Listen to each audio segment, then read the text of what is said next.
meeting on Monday, May 11th. You're going to vote on those teachers who are teaching summer school, and it is going to be completely on face-to-face online this year due to the coronavirus.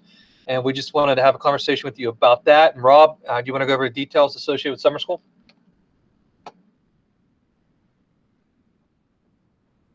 Yes, sir. Sorry, I was muted. Yes, so summer school, the one big change this year is going to be that it is all online. Typically, we require our students to attend school for at least 2 hours per week to check in with their mentor teacher. That is now going to happen, but it's going to happen virtually just like these meetings are happening. The other big change is that, can you hear me? Yes. Can anybody hear me? Yeah, I can hear you. You're good. Oh, I'm sorry. Diving ahead there. Okay, good.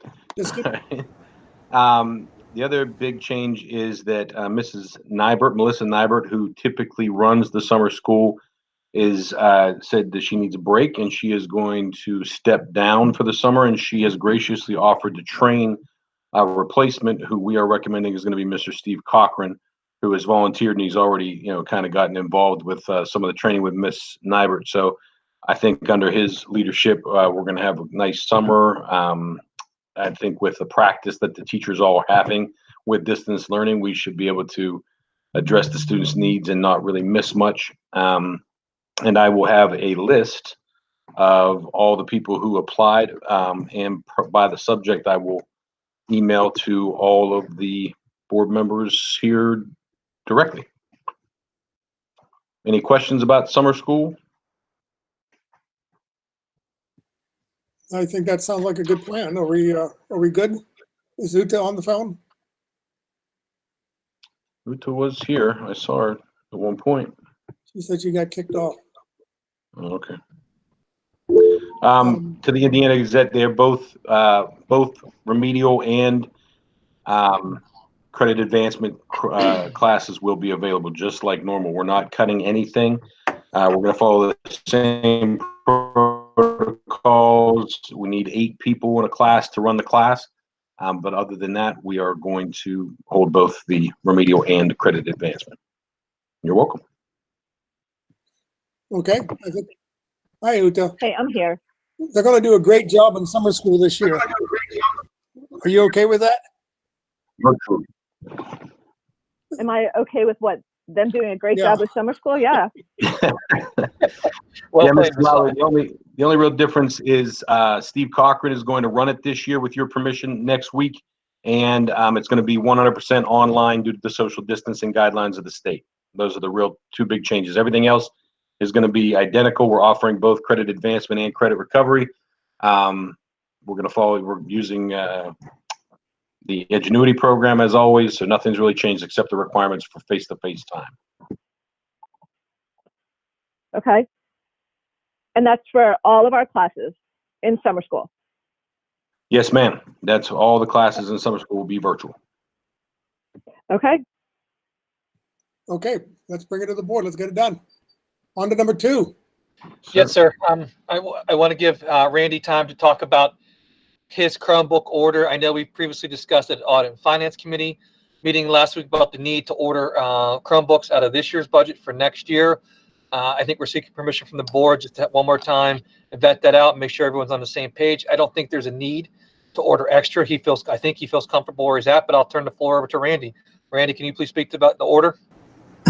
Sure. Yeah, we did discuss this earlier. I'm basically just asking to order the Chromebooks about a month early because there is a backlog nationally for Chromebooks, and I'm just asking to be able to order what we would normally have ordered at the beginning of June rather than at the beginning of July. It's already been budgeted for next year, and I don't see Jared on, but he seems to think that we could purchase them this year, and then next year's budget, I would not buy those items out of it, but next year's budget would kind of pay back what we bought for this year's. Yeah, and I would encourage you to order the 275, Randy, and I'd encourage you to make this happen as soon as we possibly can. Yeah. But we're gonna try to. Obviously we'll get the best price that we can, and out of what I have budgeted, we will order as many as we can. We won't just order, what we think is going to cover the freshman class coming in. We're going to order as many as we can. Okay. I don't see any difference between ordering them now and ordering them in July, except the ability to have them when we start school up in the fall. So Exactly. Yes. moving the money, we're going to reduce we're going to either reduce or increase our deficit for this year and offset it with next year's money. So I certainly can recommend this to the board. Ute, you good with this?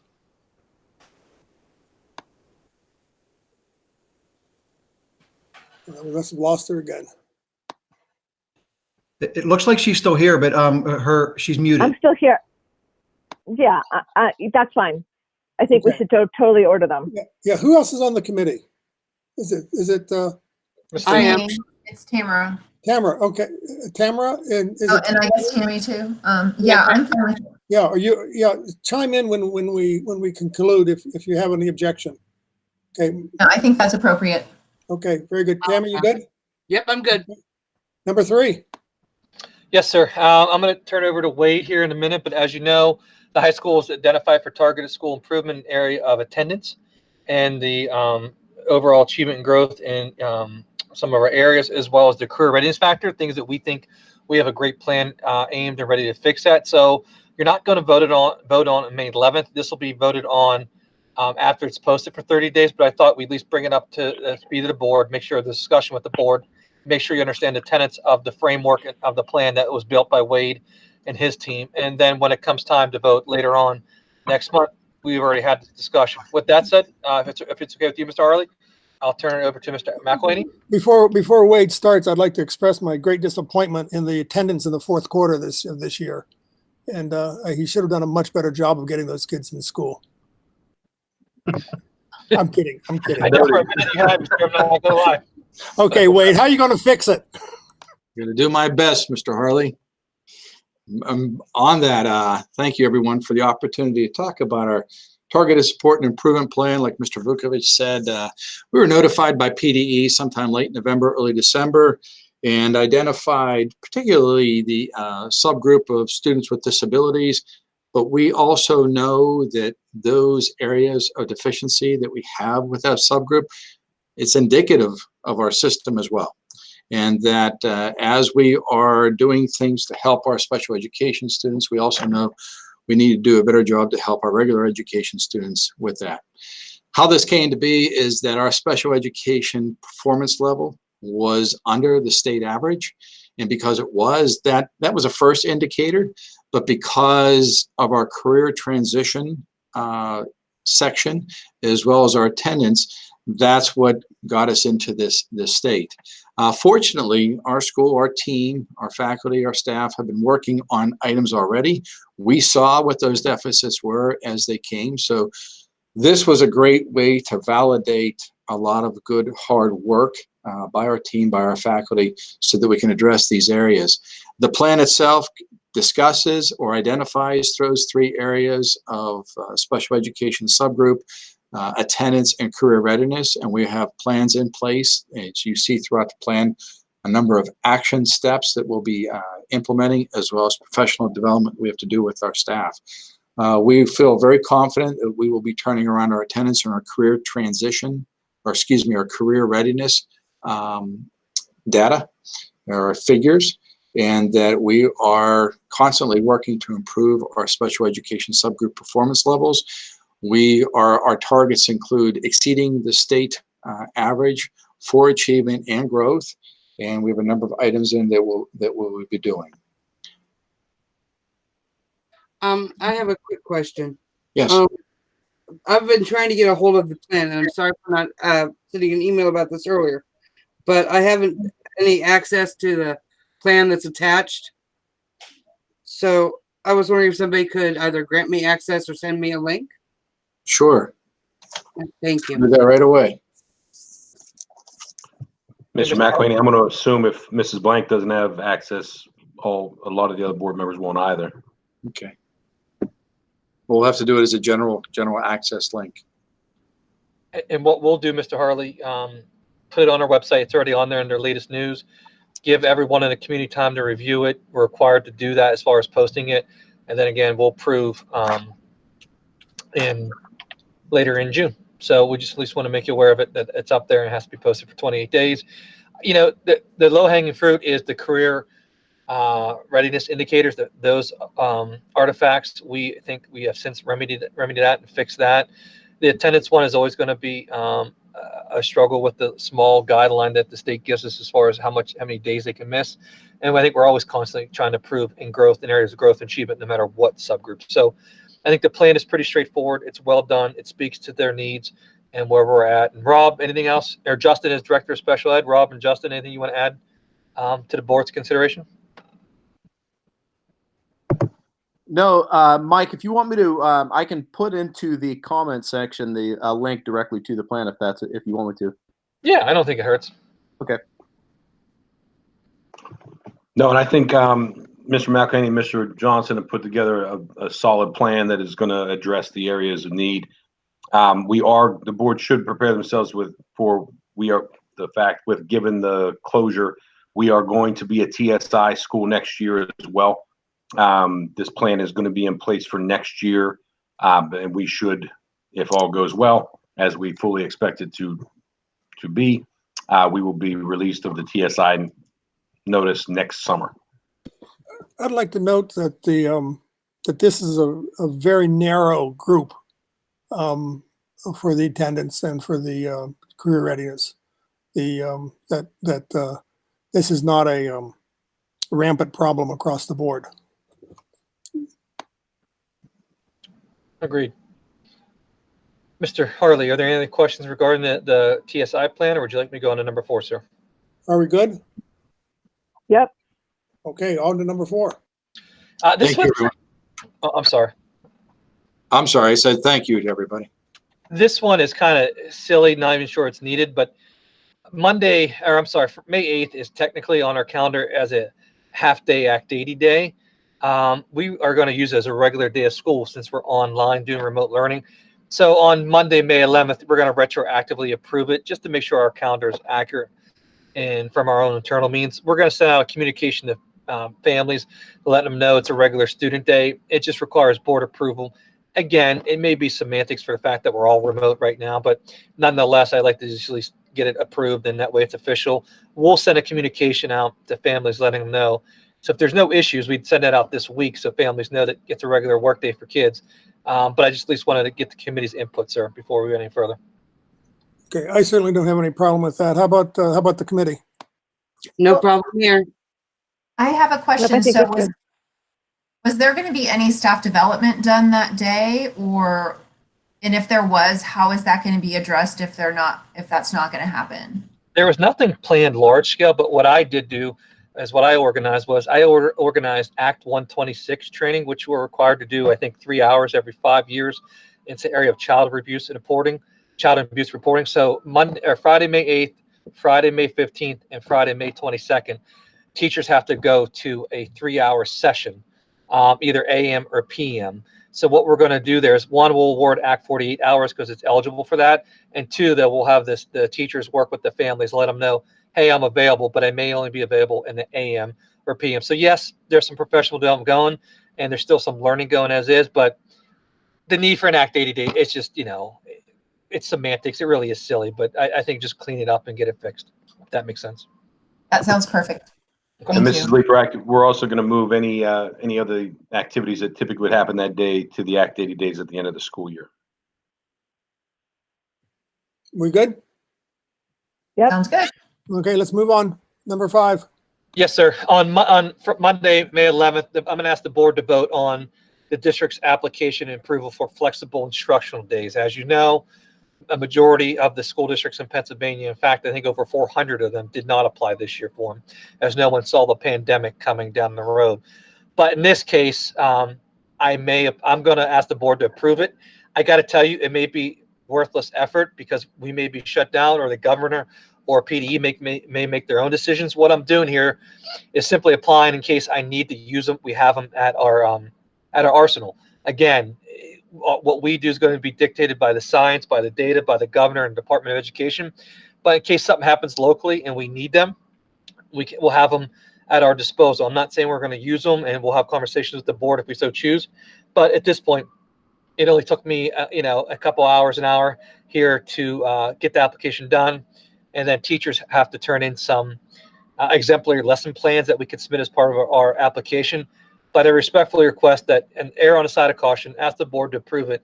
That way, if we need them for next year, we have them. When you do this application also, sir, it's good for 3 years. So total of 3 years. So what this will do is allow us, several days a year that we can use as flexible instructional days if needed. And I'm only doing this based upon, here's a scenario. For example, when the state shut us down on March 13th, if I would have had approval for this, instead of being a 10-day closure, hypothetically, I could have did a 5-day closure pending some approval from department. I just want to have them at our disposal if we need them. If we don't need them, we won't use them. And that'll be on the agenda Monday night, sir, if there's any questions. It sounds like an abundance of caution, provide flexibility. I assume that when you actually use these things, you come back to the board to talk about it. Yes, sir. What you've seen happen when the legislation first came out was really used primarily for snow days. But the law does say you're allowed to use it from pandemic. So again, at this point, in case there's something like we have some local control, if we don't feel comfortable sending our kids on a certain day, or if we need to cancel school for a certain reason, we would have these at our disposals. The hard part's going to be planning. We're going to have to talk with our teachers, make sure they have lesson plans in place ready to go for the days we use these. So there'll be hopefully some pre-communication, advance notice of our intent to use them. That way it works well. But again, not saying we have to use them. I'm just saying we'll have them at our disposal, sir. Committee? And so, Mike, these are not intended to be used for snow days, right? They're just for emergency, as far as our district goes. That's my opinion. Yes, That's ma'am. still your intent? Yeah, as long as the committee's okay with that. Ms. Leeper, I don't want to be silly when I say this, but I don't think nothing can replace the face-to-face instruction with their teachers, and I'd like to keep that. I'm just trying to plan in case there's a pandemic or something happens with a local with Corona, and I need some days, or we need something. We'll have that in our arsenal. So that would be my intent, unless the committee told me differently. If that's okay with you, ma'am. That's fine. I just don't want them to be, would prefer, unless they're extenuating circumstances, that they're not used for snow days, because like you, I think that we need to have our kids in the classroom, especially after the break that we're on right now. I agree 100%. And Mr. Harley, I'd echo her statements, and I know the administration would say the same thing. So I'll defer to the rest of the committee, but we're on the same page with Ms. Leeper, sir. Okay, I think we can move on. Yep. Okay, very good. Number 6. Okay, I'm going to turn the floor over to Mr. Kronauer. Him and I had a conversation. As you know, spring sports were canceled. There is a pay-to-play fee that the district imposes on some students. And Jared and I thought it would be prudent to bring it forward tonight and discuss what does the committee want to do with regards to the money that they paid for the spring sports and did not have an opportunity to participate in. Mr. Kronauer? Yes, thank you, Mr. Vukovic. The building principals across the entire district and myself are working right now to try and put together all the refunds that could be due parents, whether that is for field trips, pay to participate, anything like that at the building levels. What we'd like to do is, hopefully our plan is by May 15th to issue the refunds. And what we're trying to do to save some money and save some confusion is hopefully issue one refund check to every family, whether they had a student needing a refund at the senior high, Eisenhower, Ben Franklin, so that they're not receiving multiple checks across multiple weeks. We've been working pretty hard over the past couple of weeks to put that all together. The one that did come up that I feel needs board approval is the pay to participate, pay to play. The board did, pass a motion a couple years ago to enact that. And I didn't feel that the administration had the authority just to refund that without board approval. So we wanted to bring it up to the committee tonight, whether the committee and then eventually the full board are agreeable to issuing a refund to pay for pay to participate this year. I know spring sports didn't happen, but we were still forced to pay our coaches this year. regardless of the spring sports happening in their entirety. So really just wanted, like I said, to bring it up to the committee tonight to get your thoughts and seek approval or denial at the board meeting on May 11th. Comments from the committee?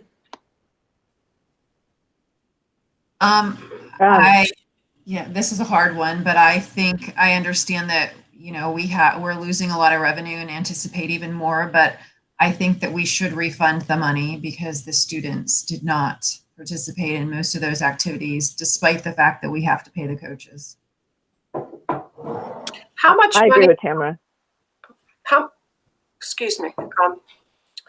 I'm not on the committee, but I have a question. How much money did you say, Jared? It could vary. I mean, because there's some different options. I mean, kids were eligible to pay for the entire year at a discounted rate, whether, there's basically 3 sports seasons: fall, winter, and spring. And there was, there's a limit of $100 for the entire family, regardless of the number of kids, the number of seasons. There is, if you just have one child paying, there is a discounted rate if you pay for the entire year, or if you can pay $25 per season or $50 for a year per child. So it varies, and that's kind of part of the discussion I wanted to have as to what the board wanted to consider there. Do you want us to prorate it if they paid for, the entire year based on the number of sports seasons they played in?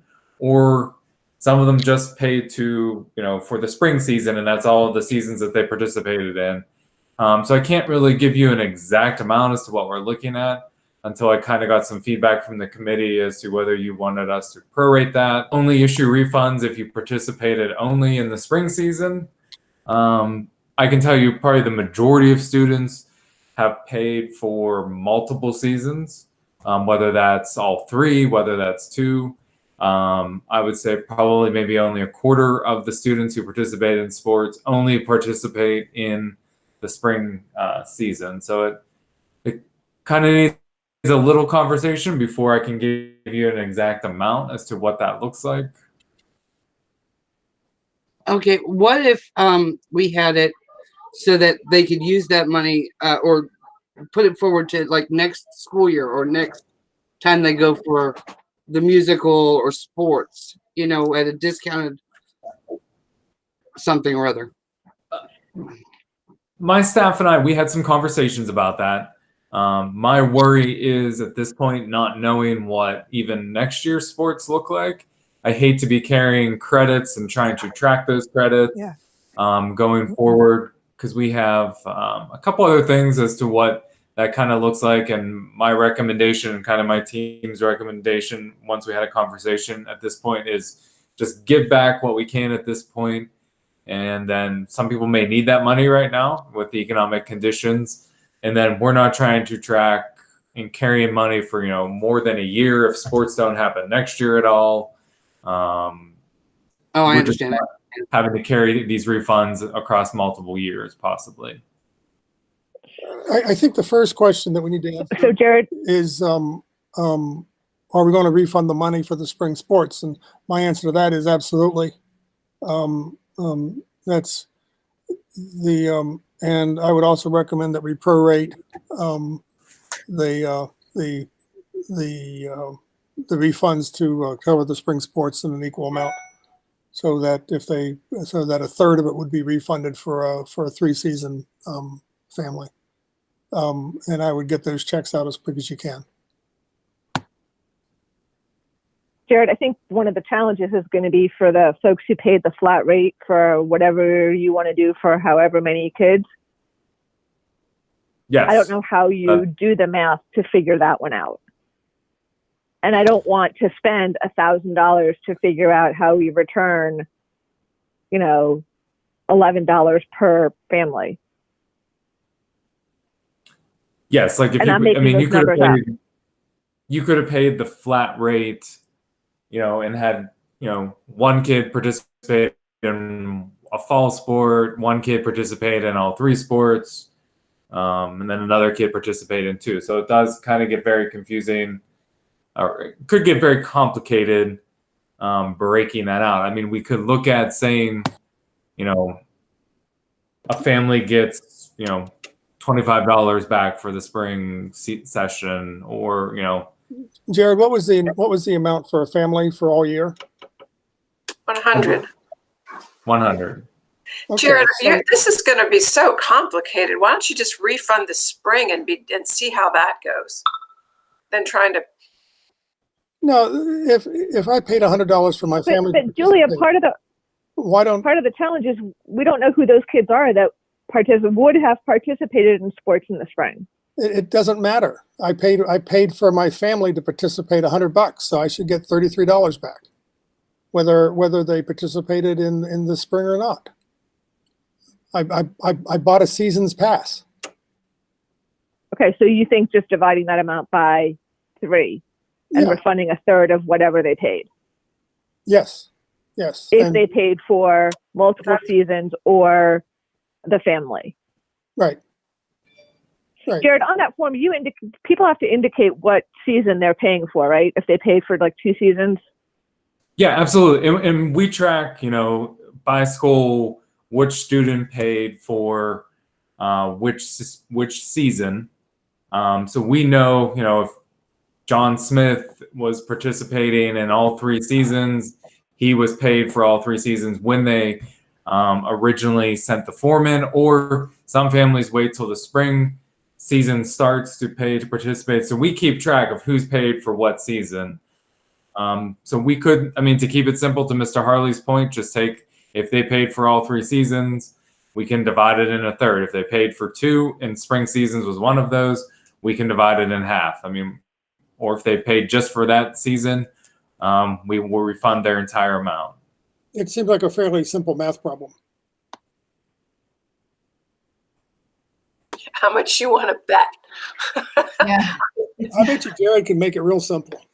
No, I mean, I think people should be paid, but I don't think are you going to have like a designated email where people can specifically question you instead of trying to call you if they're ticked off about something or if they don't get it? I don't see how else you can. I would think about doing that. Well, Yeah. one of the other things I was just thinking is in the when you're talking about multiple refunds for multiple things, I think it'd be really helpful to kind of put in a listing of, we're refunding you this amount for spring sports, this amount for whatever. Just so that people know, I mean, if you have more than one kid in the district across all of our schools, it could be really hard to keep track of what you got back and for what. And that Yes, may absolutely. eliminate some of the phone calls. What we're trying to do is we key these in, these refunds, is to actually, you know, we kind of have a description line that we can fill in, you know, DC trip, pay to participate, you know, Gettysburg trip, those type of things. We're either going to type into the description that will print out right on the check, or we can send a list home just by putting all the spreadsheets and stuff we've been putting together and giving the family a list right with their check. Okay, I think that sounds good. And we're hoping, like I said, we're hoping to do this as soon as the end of next week is what we're shooting for at this point. That's great. I think that's a good idea, Jared. I think you did good. Any other comments from the committee, board members? No, No. I think that the 33% is probably, or a third of it is probably the easiest way to calculate it. So that's fine. Okay, I think we can, we'll be fair about it and get it done. All right, thank you. How about number 1, Michael? Okay, yes, sir. Just wanted to have a point of clarification with the community and the board members on April 22nd. The district moved from a focus of a review and enrichment to planned instruction based on the recommendation of the Secretary of Ed. And what that really required us to do was, at this point, was take attendance.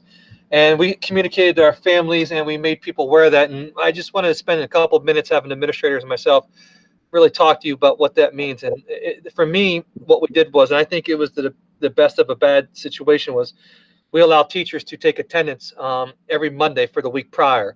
And we did that intentionally because rather than daily instruction or daily taking attendance and having to be logged on at a certain time, we did that to give families the flexibility they need to make sure that they can still do what they have to do, because we don't know how many families are working remotely themselves. I don't know how many families still, moms and dads going to work or limited computer access. So we try to make it flexible to saying, look, every Monday for the week before, we're going to input attendance, and attendance is really determined based upon your completion of projects, your homework or assignments, and give the teachers great latitude to determine that, because as we talk about the stress and the social emotional well-being of everyone, I don't want to ignore that of our parents. I think what they're going through is equally as hard. So we did that. Yeah, I like them. Sorry, my kiddos are here. We did that intentionally to make sure there's some flexibility for families. Now, again, are kids still learning throughout this duration? Yeah. Was instruction still going on? Absolutely. The biggest thing for us was when we looked at the laws and looked at the regulations, it was clear that for our own records, attendance needs to be taken. And that's the change in which we made it. And then we communicated to families. And Mr. Harley, I got to tell you, we know it upset some people. We know it caused some frustration, but it's very simple. When the state tells me to do it, as long as it's not illegal, unethical, or immoral, we're going to comply. And in this case, we're taking attendance and we build in the flexibility we think our families need by allowing them to, for teachers to do the attendance on Monday for the week past. And that allows, again, it even helps with grading, or the kids going into, teachers going to look and give feedback on the work, because then people can turn it in throughout that weekend as well. So our intent was to be flexible. Our intent was to be compassionate, but we still have to be compliant with the expectations that are issued upon us. Rob, Justin, principals, anything else you want to add to that? Yeah, Mr. Vukovic, the state basically told us that we need to have some sort of system to account for the students' participation in the continuity of education plan. The only way we can accomplish that and track information for families, inform that the discussion at the end of the year that's coming, that is my child ready to move on, we have to track attendance as well as assessment data. So we think grades are a little bit unfair for reasons we mentioned, but attendance is still very, very important for us to know. It's an important data point. And although it did cause some anxiety, I guess, or some confusion, some frustration, it's absolutely necessary. And I think it's the right thing to do for our kids and our families in the long run. And Mr. Hurley, the only thing I'll add to that, by law, we're still mandated reporters. And one of the big checks we can do now that we're remote learners is see if they're checking in to do their work. If they weren't coming to school, one avenue you would do is contact COIS for a wellness check anyways, to make sure everyone's okay. So our goal was not to be hurtful. Our goal was not to be draconian, but it was to make sure that our kids are okay, that learning's still occurring, and they're still checking in. And I just wanted to update the committee on that and how we responded to that expectation.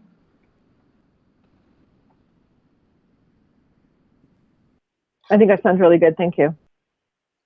Tamara, anything?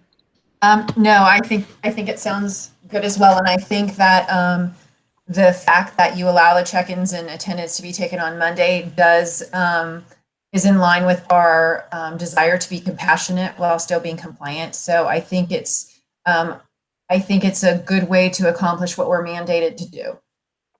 Okay, I agree. Thank you. I think it's a wonderful idea. I do want to let a little warning. Some of the teachers have told the children, students, that they are now on a pass-fail, and so now they think, okay, as long as I check in, I don't have to actually do my homework. Some parents have had to explain this numerous times to their children, so I just wanted to let you know that maybe some teenagers have not quite grasped that whole concept. Sounds like you're talking from personal experience. I'm trying not to name names or anything. Okay, very good. Fair Okay, enough. Mike. It seems like you're making the most of a compliant situation with compassion. That's what we should be doing. Yes, sir. Number 2. Moving on to number 2, our continuity of education plan. What we did was we did a parent survey, and I'd like to give Rob and the principals the floor to go over and talk about this. And I want to be clear on a couple things. One, our goal was never to say, I got you, or point out what we're doing wrong. Our goal, though, is and always will be to collect feedback that helps us grow, that helps us improve our programming. As you know, the state shut us down on March 13th. We had 10 days to build a plan, and we built a pretty solid plan about what the resources we had.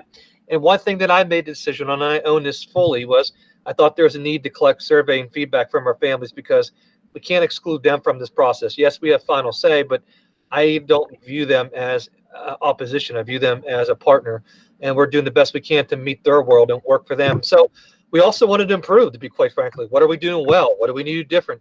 So we issued a survey, and I asked Rob and the principals just to spend a couple minutes debriefing the board, because I want to kind of forewarn you, when we talk about the 2020-21 school year, I want to solicit their input again.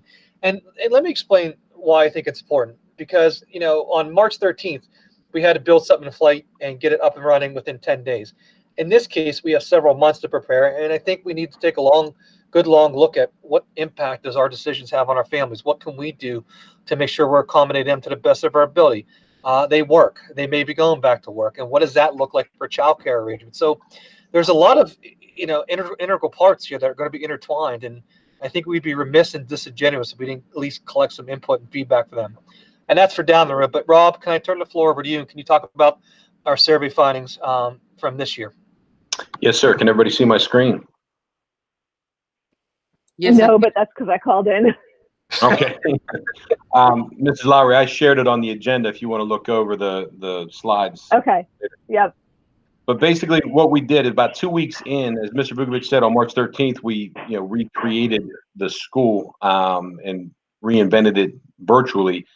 2 weeks after we started, we rolled out that instruction. We reached out to parents to try to get their feedback, and the response was overwhelming. We had over 1,000 responses from parents, which is just tremendous.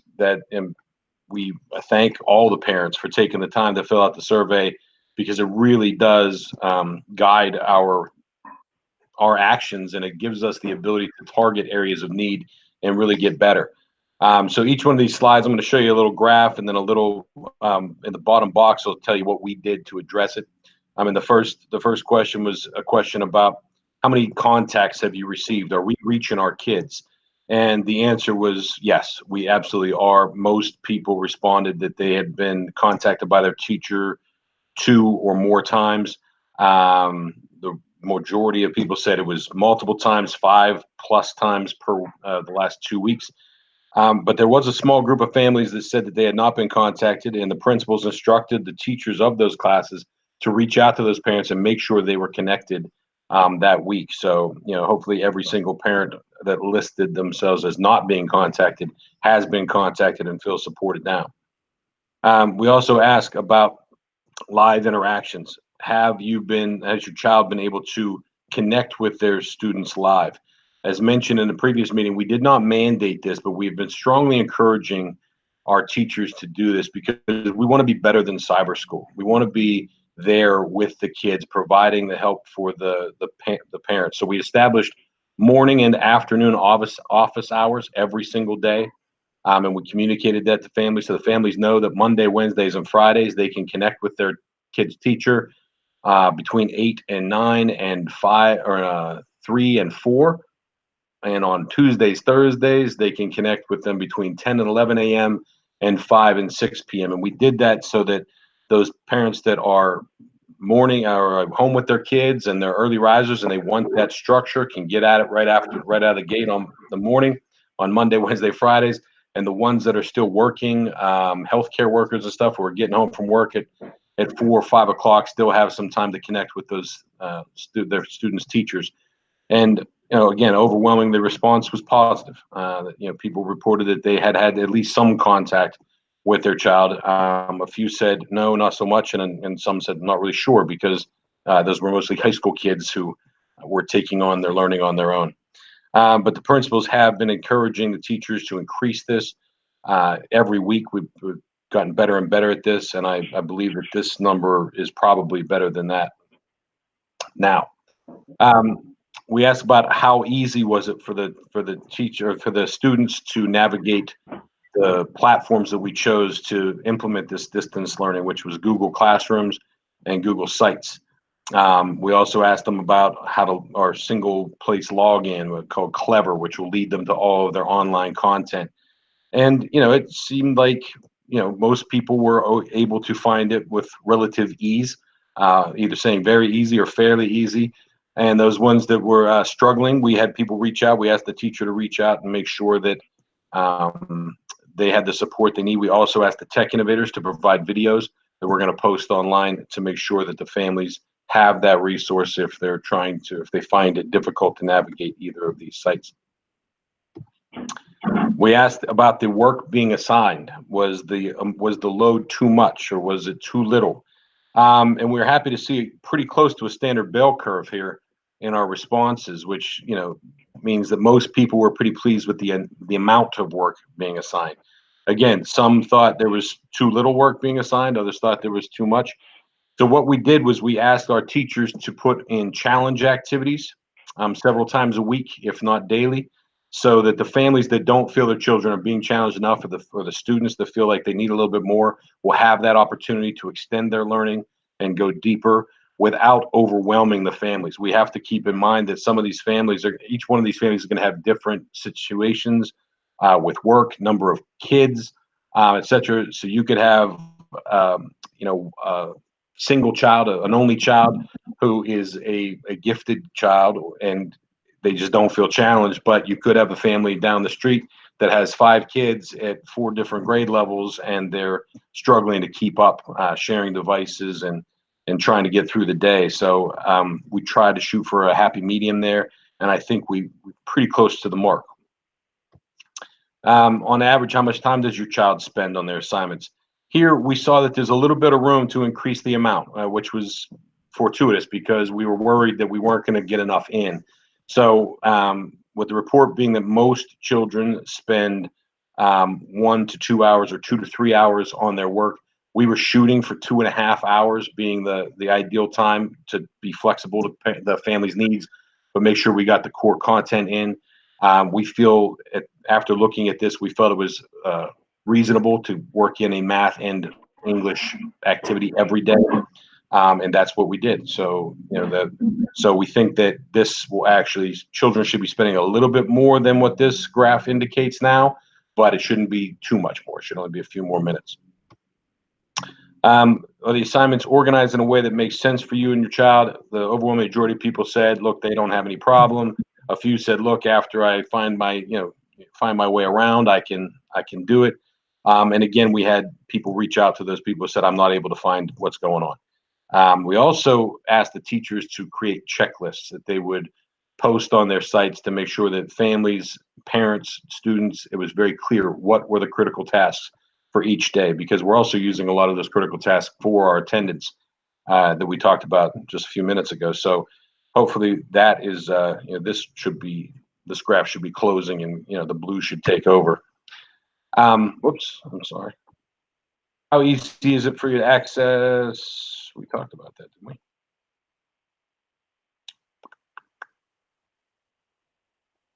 Hold up, I went way back. Sorry. I think you're on slide 8. Is it my right now? How much adult support does your child need to complete the assignments? And again, we saw a pretty balanced bell curve here as well. Most students need some support, some adult help, which was defined as an adult provides clarification occasionally while the student is working, which made us happy. Some students needed a lot of help, especially that was with our younger learners. And the students that said they didn't need any help oftentimes were our senior high students. So, we were pleased with this, and obviously we're trying to make sure that the parents do not have to provide support to the kids, that our teachers are connecting with them frequently enough that they feel very, very supported by the staff. The work the teachers are sending my child is too difficult, too easy, or just right, and it came out again.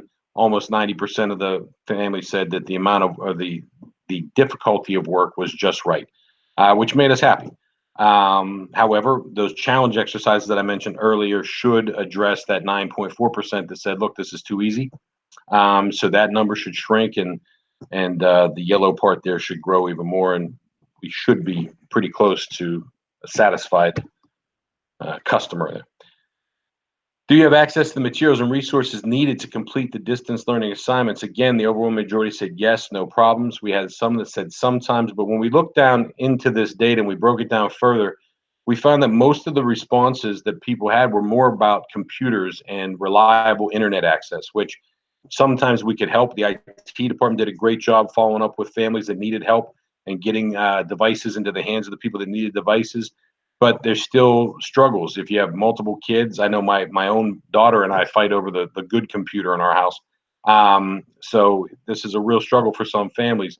Reliable Wi-Fi is an issue. Some parents are forced to work off a hotspot on their phone, or they have their kids work off their hotspot on their phone, which is a challenge. So IT helped what we could, and then the others are a challenge that we're still trying to figure out ways to overcome. But we were happy to see most of the families were able to get to the materials. This was an interesting graphic. If you answered no, or sometimes to the question before about having access to the materials, what resources does your child need? And you can see their computer was 19%, internet service was 19%, a printer was 35%. So we asked the principals to follow up with teachers and try to make the activities printer proof, so to speak, that they don't have to print, that the families can interact either live online, or that they can do the work on a notebook and then enter the correct answers. So the printers was a challenge. But the other thing that we noticed that was interesting is adult assistance to do the work demands. There's a lot of families who still are working, and a lot of families who are struggling to find time to balance the work and get home and really put the time in to help their kids.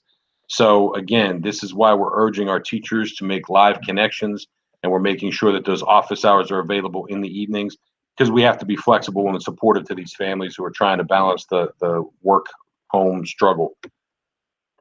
This one was a promising one. This question was more about social emotional learning and how well is your child adjusted to this distance learning environment. And again, over 70%, 72% of the children said that they're doing very well. Another almost 20% said they're okay.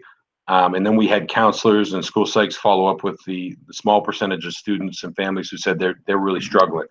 We asked them to leave a phone number where we could reach them, and we had those counselors reach out to support those families and see if they could help troubleshoot and meet with them frequently to adjust them a little bit better. So, like I said, this data that the families provide us with was just outstanding and helped us target those in need very quickly. The areas where your child would like or your family would like support, overwhelmingly, the answer was none, which was good. The second largest request was, again, helping us get organized, a checklist of critical assignments, which we encouraged our teachers to provide.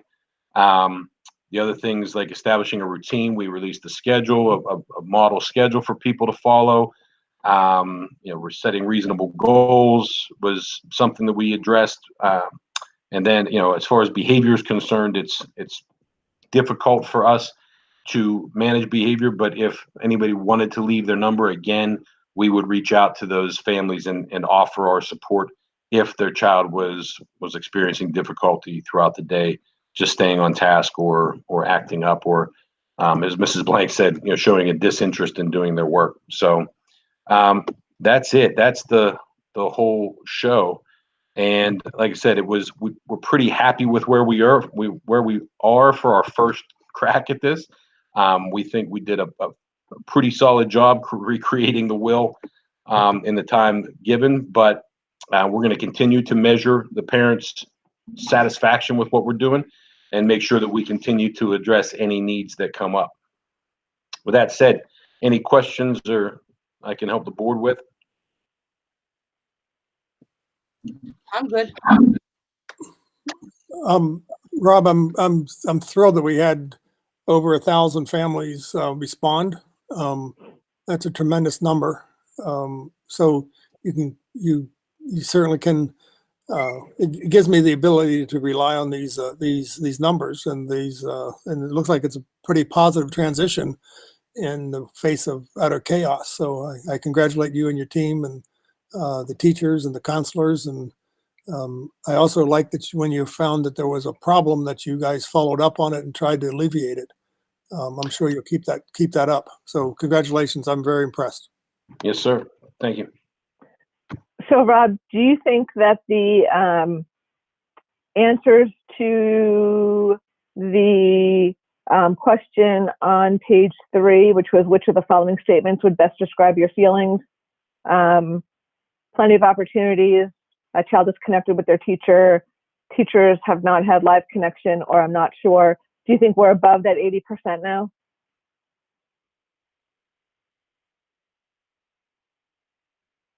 You're muted, Rob. Huh? I'm not sure. I'm sorry. I'm not positive. I don't want to say yes, but I would hope that we are. We have to be approaching that number. The principals were instructed after the survey came back to really start, telling the teachers now that we've gotten comfortable, it's time to take the next step. It's time to offer live instruction. But we're still very cautious about not going to a synchronous situation where the students have to be there at 8 a.m. or have to be there, 9:40 for class. So we have encouraged, we've continued to support. The teachers have been sharing some of their experiences with us. So I'll wait till the next parent survey to see which way those numbers have trended, but I feel confident that we're moving in the right direction, but I would hesitate to say absolutely we're over 80%. Okay, thank you. Yes, ma'am. Anything else on the board? Yeah, Rob, how did you take into account for families that have multiple children? So the answers could vary widely depending on each child. They absolutely did vary for each child. We asked them to fill out a survey for each child that they have. We don't know that they did, but we did have some families fill out multiple forms. So I think there's a few in there that are, that took that into consideration. Okay, good. Thank you. Yes, ma'am. Rob, do you have any idea of how many children are basically home alone? Maybe both parents are essential workers or something. Or do you have any feel for that whatsoever? I do not. No, I'm sorry. I don't. I wish I did. I don't even know how you could. We could definitely include that in the next parent survey. Well, I think that might be important going forward with your planning. Fine tune your planning to find out how many people expect to be back at work full time, absent, another governor's order. But it looks like going forward, they're going to pinpoint regions more than states, so that if there's a flare up in the center of Pennsylvania, the center of Iowa, that will be micro focused on. It sounds that way, but I think I'm concerned particularly about that issue with elementary through middle school. Yes, ma'am. We could definitely include that in the future surveys. We're going to survey them again to keep monitoring our success or failures here in the spring. We're also going to send out a survey soon concerning planning for the fall. As you know, we're not really certain what the fall is going to look like. We're hoping to be open, obviously. However, we have one of 3 scenarios is going to happen. Either the governor's going to come out and say everybody's open, the governor's going to come out and say everybody's closed, or they're going to come out and say, hey, it's a local decision, which Mr. Vukovich is sharing right now. And so we have to have a plan in place to be responsive if it's the last of those options. The other options will take care of themselves. We're ready for those 2. So we're going to start building that out here soon. And that's going to include data from the families again. We need some numbers as to who's going to send their kid back to school if the governor says we're open. Who will refuse and seek out a cyber option at that point for health concerns or whatever. Because otherwise, we talk about it's like playing darts in the dark. We're just hoping we hit the board, and we did a pretty good job in the spring, hitting the board a few times, but in the fall, with this opportunity to plan and get the information from the families, we think it's just responsible to reach out and get them involved in the planning for whatever that might look like. Rob, this is Walter. I just wanted to, my observation on the data that you showed that was the most interesting was you had 1,042 respondents. I recall hearing or seeing something like there's only 2,200 families in the district that have kids, one or more kids in the district.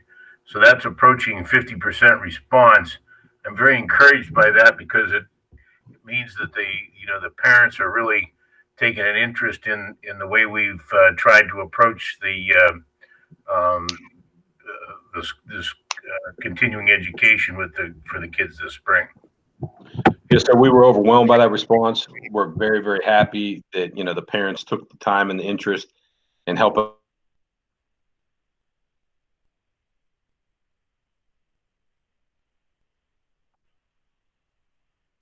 Rob's froze up. Mr.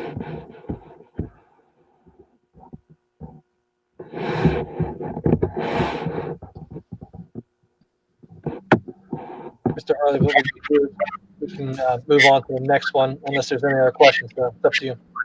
Are we okay? Is the board okay? Can we move ahead? Yeah, I think this is great. Yeah. Congratulations, Mike. Let's move ahead. Okay. The next thing we wanted to bring to everyone's attention is our gears have now shifted towards what 2020-21 looks like. And we're looking at 9 different scenarios, and we're trying to figure out what is best for our families. And as we stated earlier, that's why we're going to issue some surveys to families and staff. The screens, the screenshots I'm about to go over with you, I also sent out to our staff as their principals are having conversations with our teachers about what next year looks like. And we find it prudent to vet all these different options that we're about to show you because we don't know what next fall looks like. It's going to be determined on what the governor does and where we are with regards to his reopening plans and our county itself. So we find it necessary to vet all these options now. So come August, if we're told that we're closed or have a different, couple different options, we're ready to run. With that said, the big areas of focus that we're looking at are illustrated on the screen, and you'll understand in each one of these items, there'll be additional sub-items. For example, schedule and social distancing. That includes how we handle a scheduling of our teachers, the instructional periods, how many kids in a class, based on CDC guidelines. So we're vetting all of these. This just gives you an overview of some of the big silos or lenses in which we're viewing this problem for. And again, there's many more sub folders listed in here that we're not really going over. But it gives you an idea how we're breaking down this problem and tackling it from a schedule standpoint, transportation standpoint, technology, and so forth, because we think it's pertinent to look through and solve this problem through these various lenses because they're all intertwined as much as they are separate. So we're going to take our time and we're going to vet each one of these. One of our guiding principles, if we're saying, look, how we want to tackle this problem, how do we want to design a platform, we're saying it must have the following. It must include for the safety and welfare of all. That means staff and students. We think we need to continue what we've done with the area being compassionate and flexible.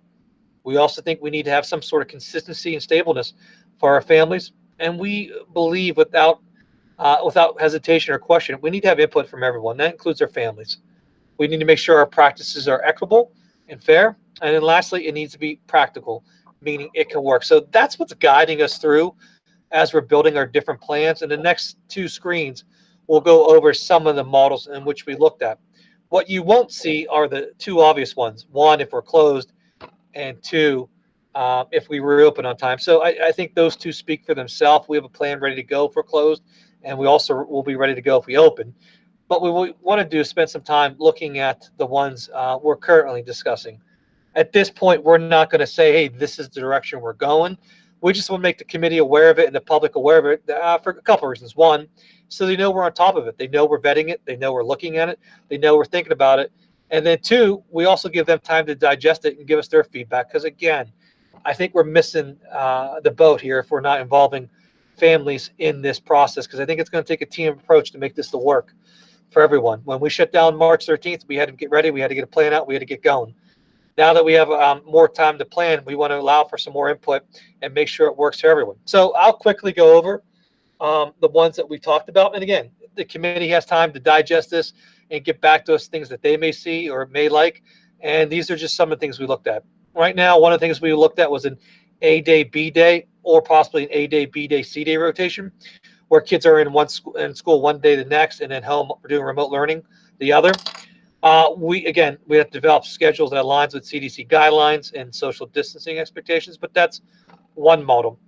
One thing that we took off as principles that we didn't find comfortable with, that we didn't feel there's an appetite for a lot of reasons, was half-day sessions where you bring half the kids in the morning and the other half in the afternoon. One, I think it's cost prohibitive when you look at busing, the number of runs that would have to occur. And two, it doesn't maximize our schedule. How long would these buses take to get kids in and out? And then three, we couldn't disinfect the buses every day like we'd like to. So we just kind of said, nah, that's not in the best interest of everyone. And we kind of nixed that. Now, nothing precludes the committee from saying, go back and recheck that. But at this time, the administration doesn't feel it's a viable option. Another take of the A day, B day, if you want to look at it, and which one we do like, is an odd even day rotation. So it's a weekly rotation where students will come in either an odd day or an even day. The families can look at the calendar, see what day it is, September 1st, 2nd, 3rd, etc. And right away, they'll be able to know what day their kids are in school or at home doing cyber remote learning. We think that offers some convenience to families. It's easy to understand, and it allows our time. Our goal is to try to get some direct instruction in front of our kids to the best of our ability. Another option. Mike, yep. On the odd even, you mean odd even by the date on the calendar, not the number, like the school's number, the days? Correct. Yes, ma'am. That's absolutely correct. Yes. Okay. Yep. Okay. You're absolutely right. Yep. Another thing we looked at, Mr. Harley, that we didn't find an appetite for was lengthening the school day. And I'll be honest with you, the biggest reason why here, one, you'd have a waiver from the state about the 180 days requirement, because you'd be going above the daily contractual requirement, but maybe not meet your day requirement. But number two, the big thing for me, Mr. Harley and committee members, our kindergartners, some of them don't get home till late as it is. Imagine adding on another half hour, 45 minutes, an hour. I just don't think that's beneficial to families. I don't think that's helpful to families. So I don't find it to be, if we're sticking through those principles, when we look at, equitable and compassionate and flexible for families, we don't feel that hits the mark. Now, again, nothing precludes the board from saying, go back and revisit it. We just find that it doesn't really hit the mark. We also discussed the idea, what we could do is take a long look at our calendar, and we can add extra breaks into the year if need be.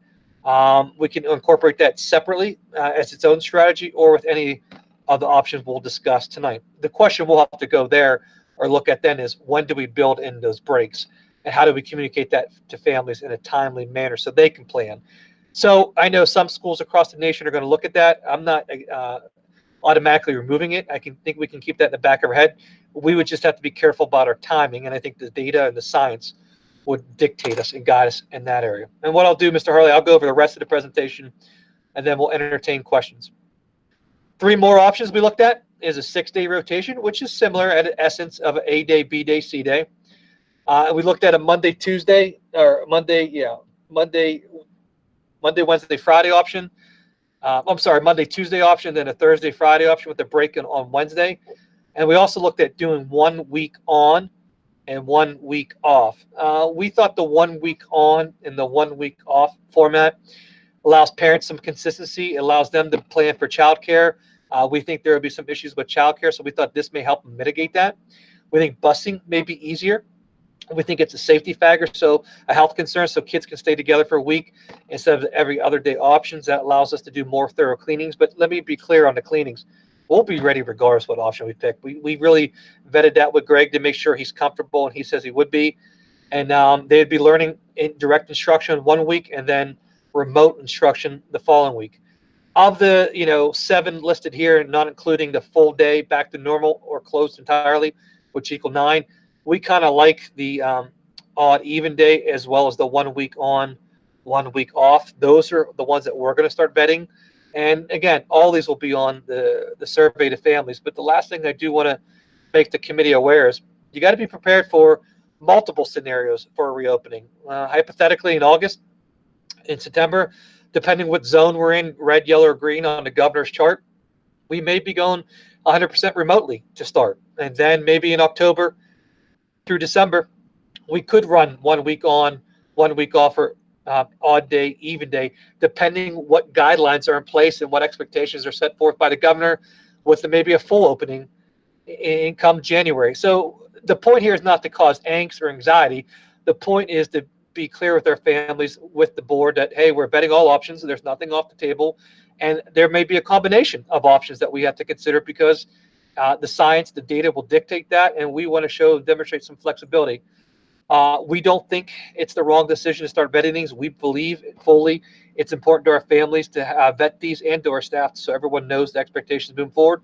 Because no matter what scenario we pick, there's going to be a lot of planning involved in that. And we rather be ahead of it than responding at the last minute. I can't control the event that we're now dealing with sort of the pandemic, but we can control our response to it to the best of our ability. And we're going to take a proactive approach to it. And I think hopefully these various options that we're currently vetting, even though we didn't pick one yet, demonstrate our ability to start vetting these options and looking at them. And I think when you look nationwide, they fall in line with a lot of different expectations coming from the state. And we're still looking, and we can still add to them. With that said, Mr. Harley, I'll turn it over to any principals or committee members if they have any questions. Well, let's do the principals first. If they want to chime in, this would be a good time. Not hearing any chiming. I'd like to point out that oh, Mike, you want to say something? Hi, Tom. I was a little slow on the switch there, but I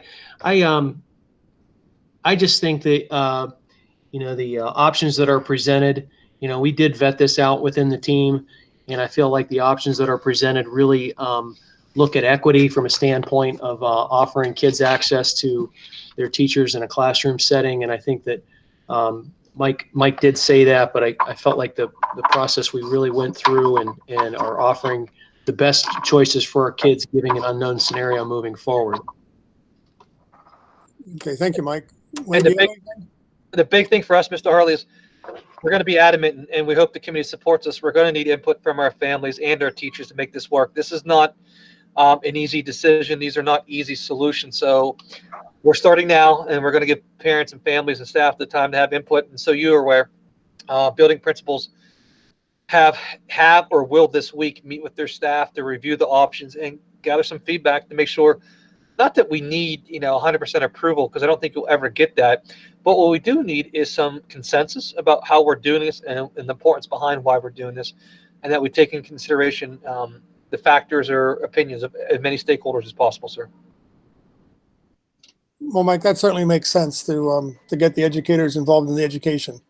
And I'm sure some of these schedules have better academic outcomes than others. We got to balance that against what we can and can't do. I would like to point out that your last slide is not a prediction based on any scientific facts. It's just an example of the flexibility that I think the district's going to have through the next year or two, and being able to respond to all the way from being open with no constraints to being closed and doing remote. So I think this middle ground is an opportunity that we haven't had before, that presents a unique set of problems. So I'm glad to see you focused on it. I'm glad to see that the administration, the principals, and the faculty are going to be involved. I'm certainly looking forward to a recommendation. It seems like you already have two that are bubbling to the top, and some of the ones are subsets of others. So I don't think you have as many choices as you started out having. So I'm anxious to get those recommendations and hear what the faculty and staff and the administration have to say. Yes, sir. Does the board have anything to say? Does the committee? Go ahead, Tamara. Go ahead. One of you has to go.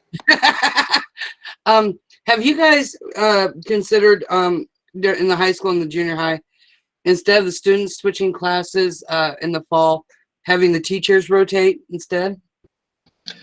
Yes, Ms. Blank, that's one of the options we looked at. When you look at the amount of kids in the hallways and the amount of hand washing or other things that need to occur, social distancing, yeah, that's one thing we're currently vetting out, having just the teachers rotate classes rather than the kids. Yes, ma'am.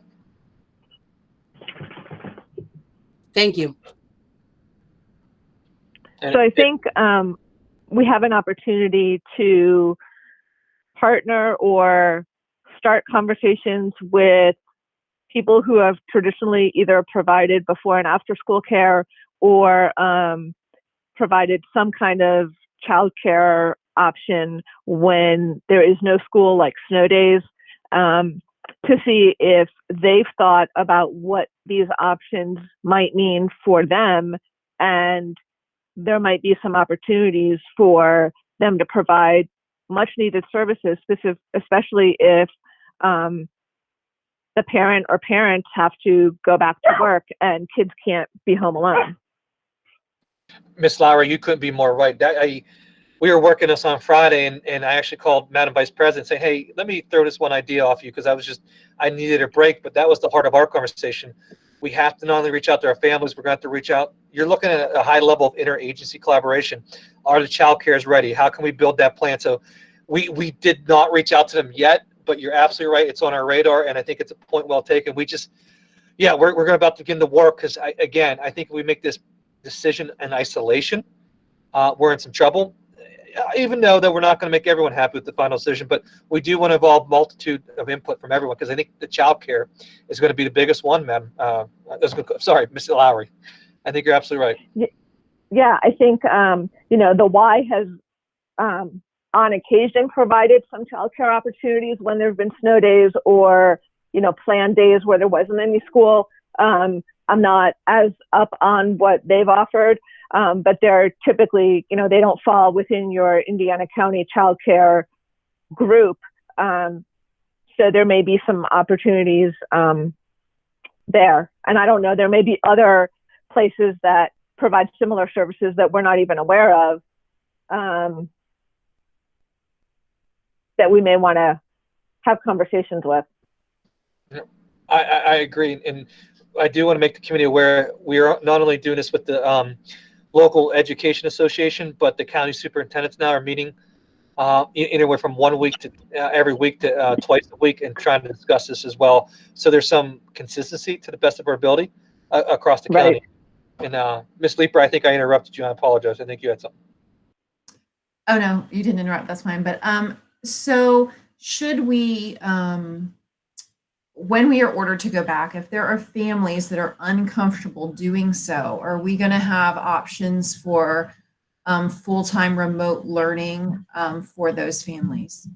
Yes, ma'am. Yes, ma'am, we are. And to your point, that's another reason why we feel we need to survey our families. Do you have an interest coming back? Do you feel comfortable coming back?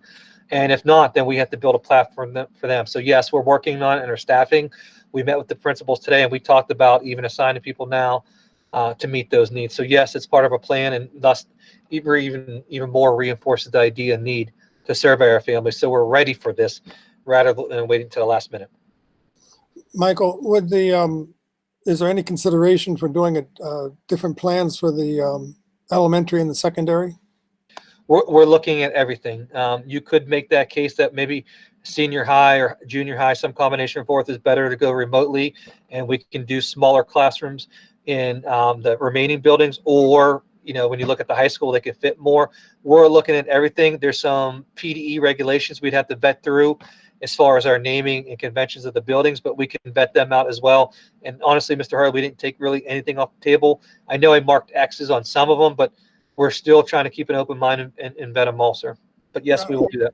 So my point is that you could come up with a different schedule for the elementaries and the secondaries, that they would be handled differently. Yeah, and in both scheduling and in way we deliver education. Yeah, and don't quote me. Like, I think Sweden, I want to say Sweden. I don't know. There's either Sweden or Germany or Denmark. I can't remember. Someone is leaving their secondary kids at home, bringing their elementary in. So you see a couple different variations, and we're trying to look at it and constantly monitor where we are with the data, with the science, as well as hopefully the qualitative and quantitative input from our families when we issue the survey, sir. Mike, I think one of the other things that we really should try to make sure that we're able to market is, if families are not comfortable sending their kids back, having them go through our IDEAL program and the benefits of that and the supports that we can provide.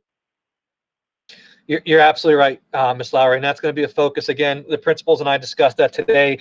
We're going to have to look at, we talked in turn about increasing 2 people almost to manage this full time, knowing that we'll need other teachers for some of the courses, but that's exactly on our radar, and as we're anticipating that. So you're absolutely right.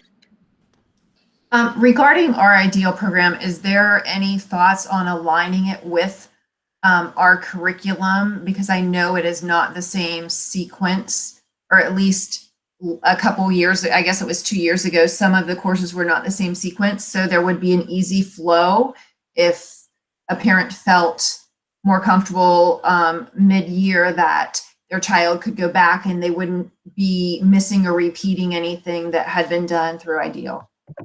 Mrs. Lieber, I have to check on that, but I am almost certain that every class in Edgenuity, the program that we use, is customizable. So meaning you can move things around quite a bit, but I'll have to look into that to verify it. But yes, if it can't already be done, we can absolutely address that. So it's more as aligned as possible. Right, and that's great. And I think it just might be good to look at on the front end. So at the beginning of the year, it's aligned. And it doesn't take time to do it mid-year if we have a child that transitions. That might be. Right. Yeah, that's a great point. And I'm actually working right now on getting all of our teachers and administrators trained in Edgenuity so that they can troubleshoot these things. This will happen in the next probably 3 weeks, where every single teacher will learn how to customize those courses, change the sequencing, add, subtract, content as needed. So they should all be geared up and ready to go so they can address that over the summer. So we're ready to hit the ground running in the fall. You guys have been hard at work. It's much appreciated. I was thinking that same thing, Tamara. This usually what happens in a educational year, you do certain things at a certain time, and there's this nice pattern of repeat and wash and repeat and wash and repeat and wash. And this year, we're like, we may have that same scenario, and we may have a completely different scenario. So I applaud your efforts and know that we're not halfway done yet. So keep it up. Thank you, sir. May I move on, sir? I'm sorry. I think so, Mike. This is obviously an ongoing conversation, so I'm sure we'll come back and touch this pretty much once a month for the rest of my life. Yes, sir. Okay, good luck. Keep going. The next thing we want to do is just really update the board that we have worked with United Way to secure $25,000 for an extended summer program that we're going to focus on our kids in grades K 1 through 5. Like it to really focus on the primary students, but you know what? We can't forget about the 4 or 5 kids. And the goal is to really try to see how do we close that gap that's surely going to occur over this last couple weeks and over the summer. So we don't know what it looks like yet. We know we got the funding. We have to build the framework. And what we're trying to really do, to be quite honest with you, is see where we are coming this summer with the social distancing guidelines from the governor. Can it be face-to-face? Does it have to be online? We're taking the premise that it's probably going to be all online, but we're trying to build a fluid model that, if permissible, and the science and it's safe, allows us to do that. That would be nice to have kids in face-to-face. But long story short, whether we do it online or face-to-face in our schools, we are deeply concerned about the gap that's surely to grow, and we're going to work like heck to do everything we can to close that gap. $25,000 won't go a long way, but it's better than doing nothing. And I'm glad that we will be able to be proactive and get this. I know Rob and I and the whole team's working on this and building it out. We're not there yet, sir. But I guess the point for tonight is just to make you aware that it is something on our mind, and we're working towards finding a solution. And at our next meeting, we'll have that a little bit more solidified for the committee. Yeah, Mike, if I can add real quick, what this basically comes down to is about 357 extra hours of instruction over the summer provided by our teachers to our students who are at risk of falling behind due to this distance learning environment. The problem with it is that the social distancing guidelines probably won't be lifted by then. So we're going to have to do it via virtual means again. But we could hire like 7 to 10 staff members to address different groups of kids, to provide hundreds of hours for these children in small groups. that we can target to their specific deficiencies based on the data that we've gathered through our tools like iReady or Success Maker and the teacher input as to where they are. So we should have a pretty informed, targeted group, and we should have some teachers armed with the data they need to hone in on the skills that need reinforced. And then 357 hours of instruction is a lot over the summer. So we should be able to fight that gap to some degree anyway. Mike, this is Walter. So my recommendation would be for absolutely take advantage of that United Way grant. There's no question about that. But as you said, it's not a whole lot of money. And so in addition to developing a plan that would cover those funds, I think at least and I'll bet you the majority of the board would want to hear what additional things would need to be done to get that primary and intermediate grades ready for the fall. And although we're always looking for a chance to reduce some of our expenditures, this may be one that we would want to add or pull out of reserves or whatever, so that those kids are ready for the fall. Yes, sir. We echo that statement. Our big concern is we invested a lot of money, time, and resources in our literacy program, and we're finally started making strides, and the shutdown occurred. So I empowered Rob and Shelley and the elementary principals really to get together, start seeing where we're at, seeing what our needs are, building a budget, and looking at the data and see who our hot list, our priority kids are, who need the most help, and then we're going to go from there. So it's something absolutely on our mind, and we want to do something to really work it. And at this point, we're not ready. What I'll ask for flexibility from the committee is, please in June be ready for us to bring it to the committee meeting with the final plan, with the structure, and then subsequently approving it at a meeting so we can start the program here late after school ends. So we'll be ready. We're definitely working on, sir. Mike, I'll echo Walter's.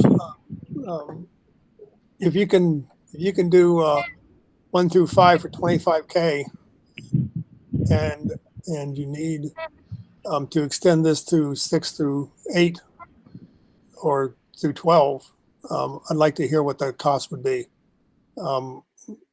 This is unprecedented, and this 6-month gap of educational void is we've got to shovel some coal into it. So if we have to, I'd like to at least hear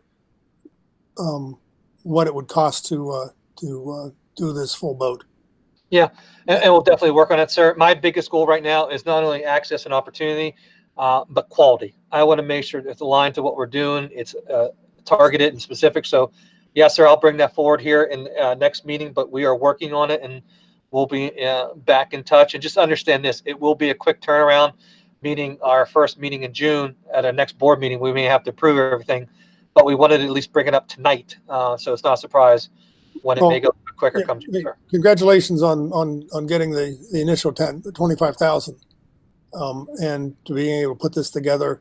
I was encouraged to hear Rob say that's 374 hours is a lot of hours, and I'm sure you're going to use them wisely.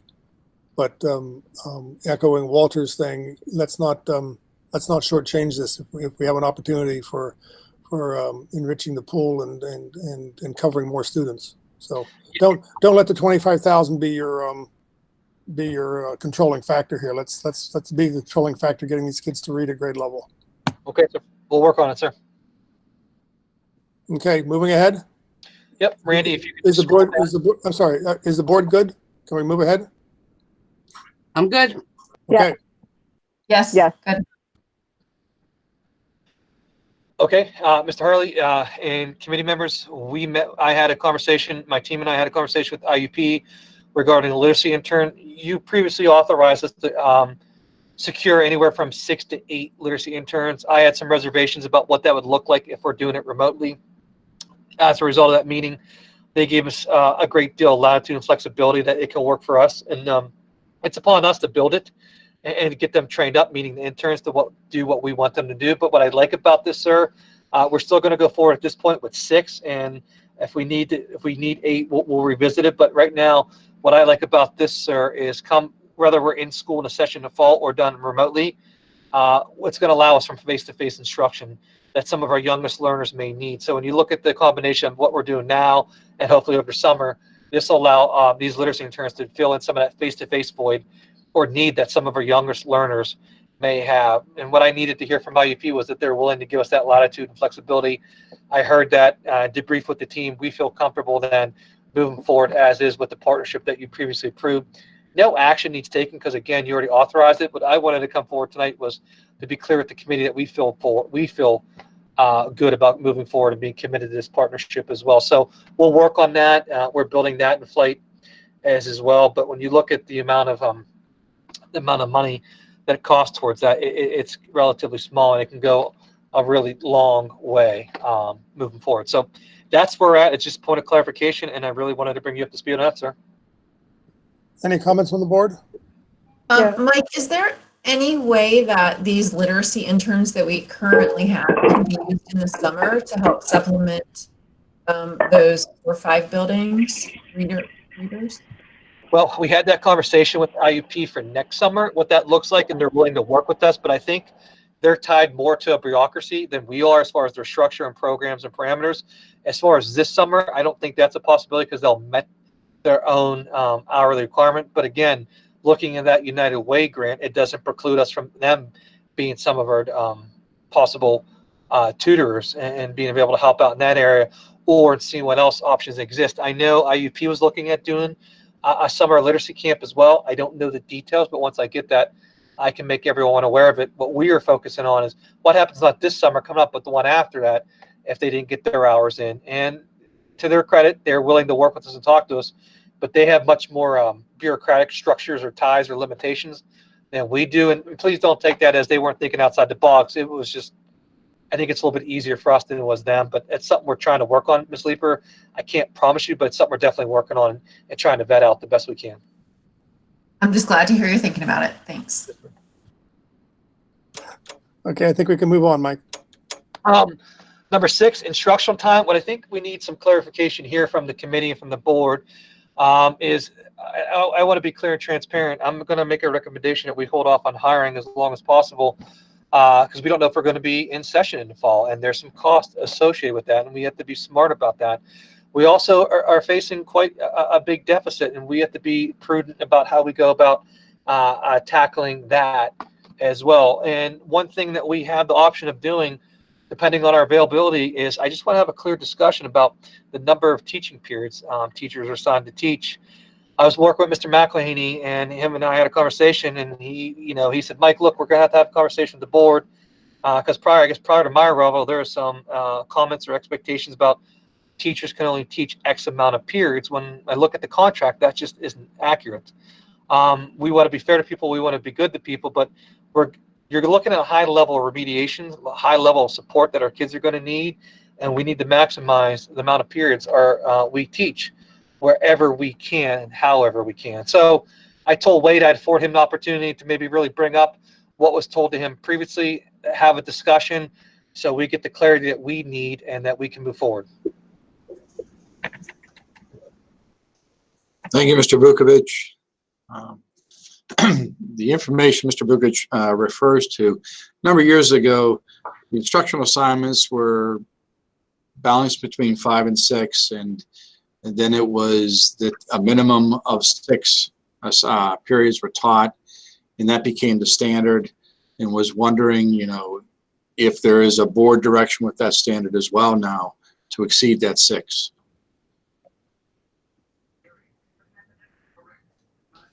And Mr. Harley, what I'll preface it as, you have our word that will stay within the contractual limits and language. But after talking to Mr. McElhaney, he assured me that there is no contractual violations from his purview of doing this when we need to. And I think at this point, we have to take a real stance, not only in the needs academically, but there's a financial component that's at stake here. And I think we should really give him the clarity he needs, sir. To be clear, Wade, at one point the periods were longer and we had fewer of them, and we've shortened the periods and increased them. but the contract talks about hours worked and release and lunchtime. Doesn't talk about periods. So if is what I'm saying true? The period at the senior high school been reduced by a minute. It has always been 10 periods. We just took the study hall portion on a 5th period and made it into an advisory period for students. To make that work, we have almost all of our teachers at senior high teaching 6, and with the possibility of further absorbing staff, it'll put pressure to go to 7. And just looking for that direction like we had at one time when it was 5 to 6, and we said that teachers would have a minimum of 6 periods. So if the occasion was needed, that they would be able to teach 7. And Mr. Harley, if I can add, I would say at this point, there doesn't need to be an edict. Everyone's doing this, everyone's doing that. What I would recommend this committee is empower Wade to be the site-based manager that he is and leader he is. And if we need a teacher to teach 7 periods, and that's what we do, because that's the needs of our kids. And not view it as a punishment, not view it as something draconian or nasty, just view it as fact as we have kids with needs and we have the opportunity to meet those needs. And I think we have an obligation to meet those needs, sir. Does the board have anything to add to this? Well, yeah, I do. I think Mike put it really well. We do have an obligation to meet the needs of our students. We also have an obligation to make prudent fiscal decisions. And unfortunately, the way things are looking is not as pleasant as we thought it would be. My understanding of the contract, and I understand that there have been other things that have actually been happening, is that there's a planning period and there's a lunch, and the rest of it doesn't say anything about how many periods teachers teach. And I think we need to maximize that to make sure that we are meeting the needs of our students. And again, Mr. Harley, to reiterate what Uta just said, I think what's important here is not to get emotional.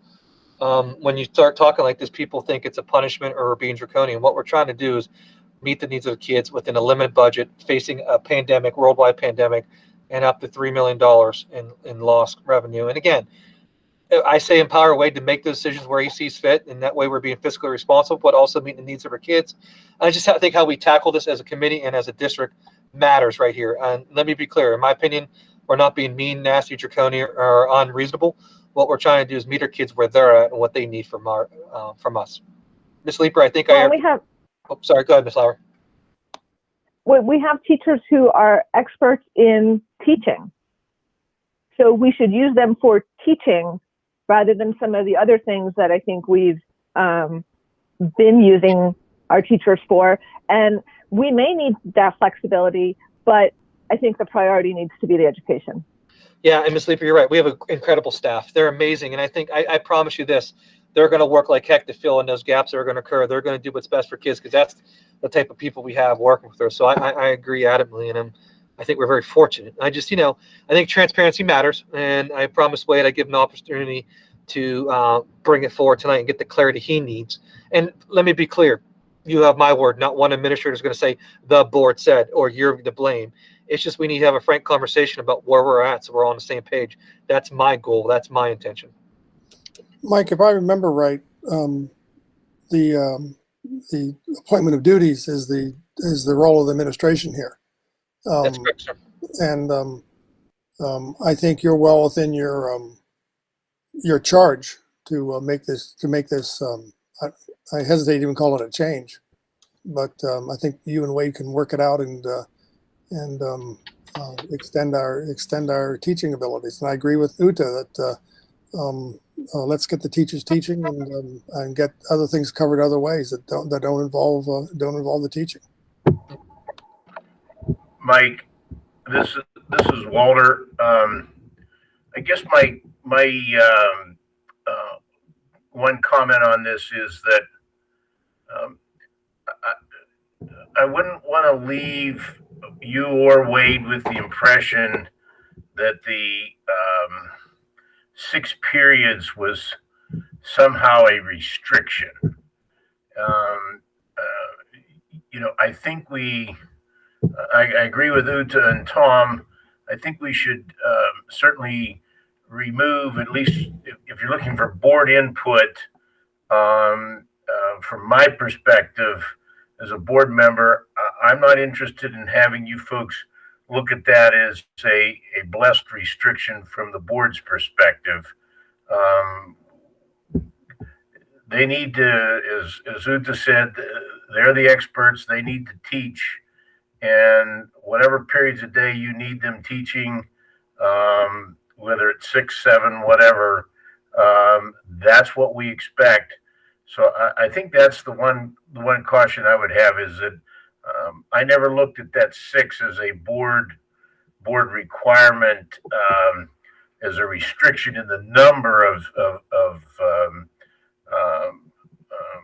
classes they could teach. I always had the expectation that they could certainly teach more if that was what you and the administration felt was necessary. And if it's needed, Mr. President, I think that's the big goal. Like at this point, again, emotions can get high and what is going on. And people can affirm us different ways. But I think our kids need us. Our kids are going to need as much help as we can.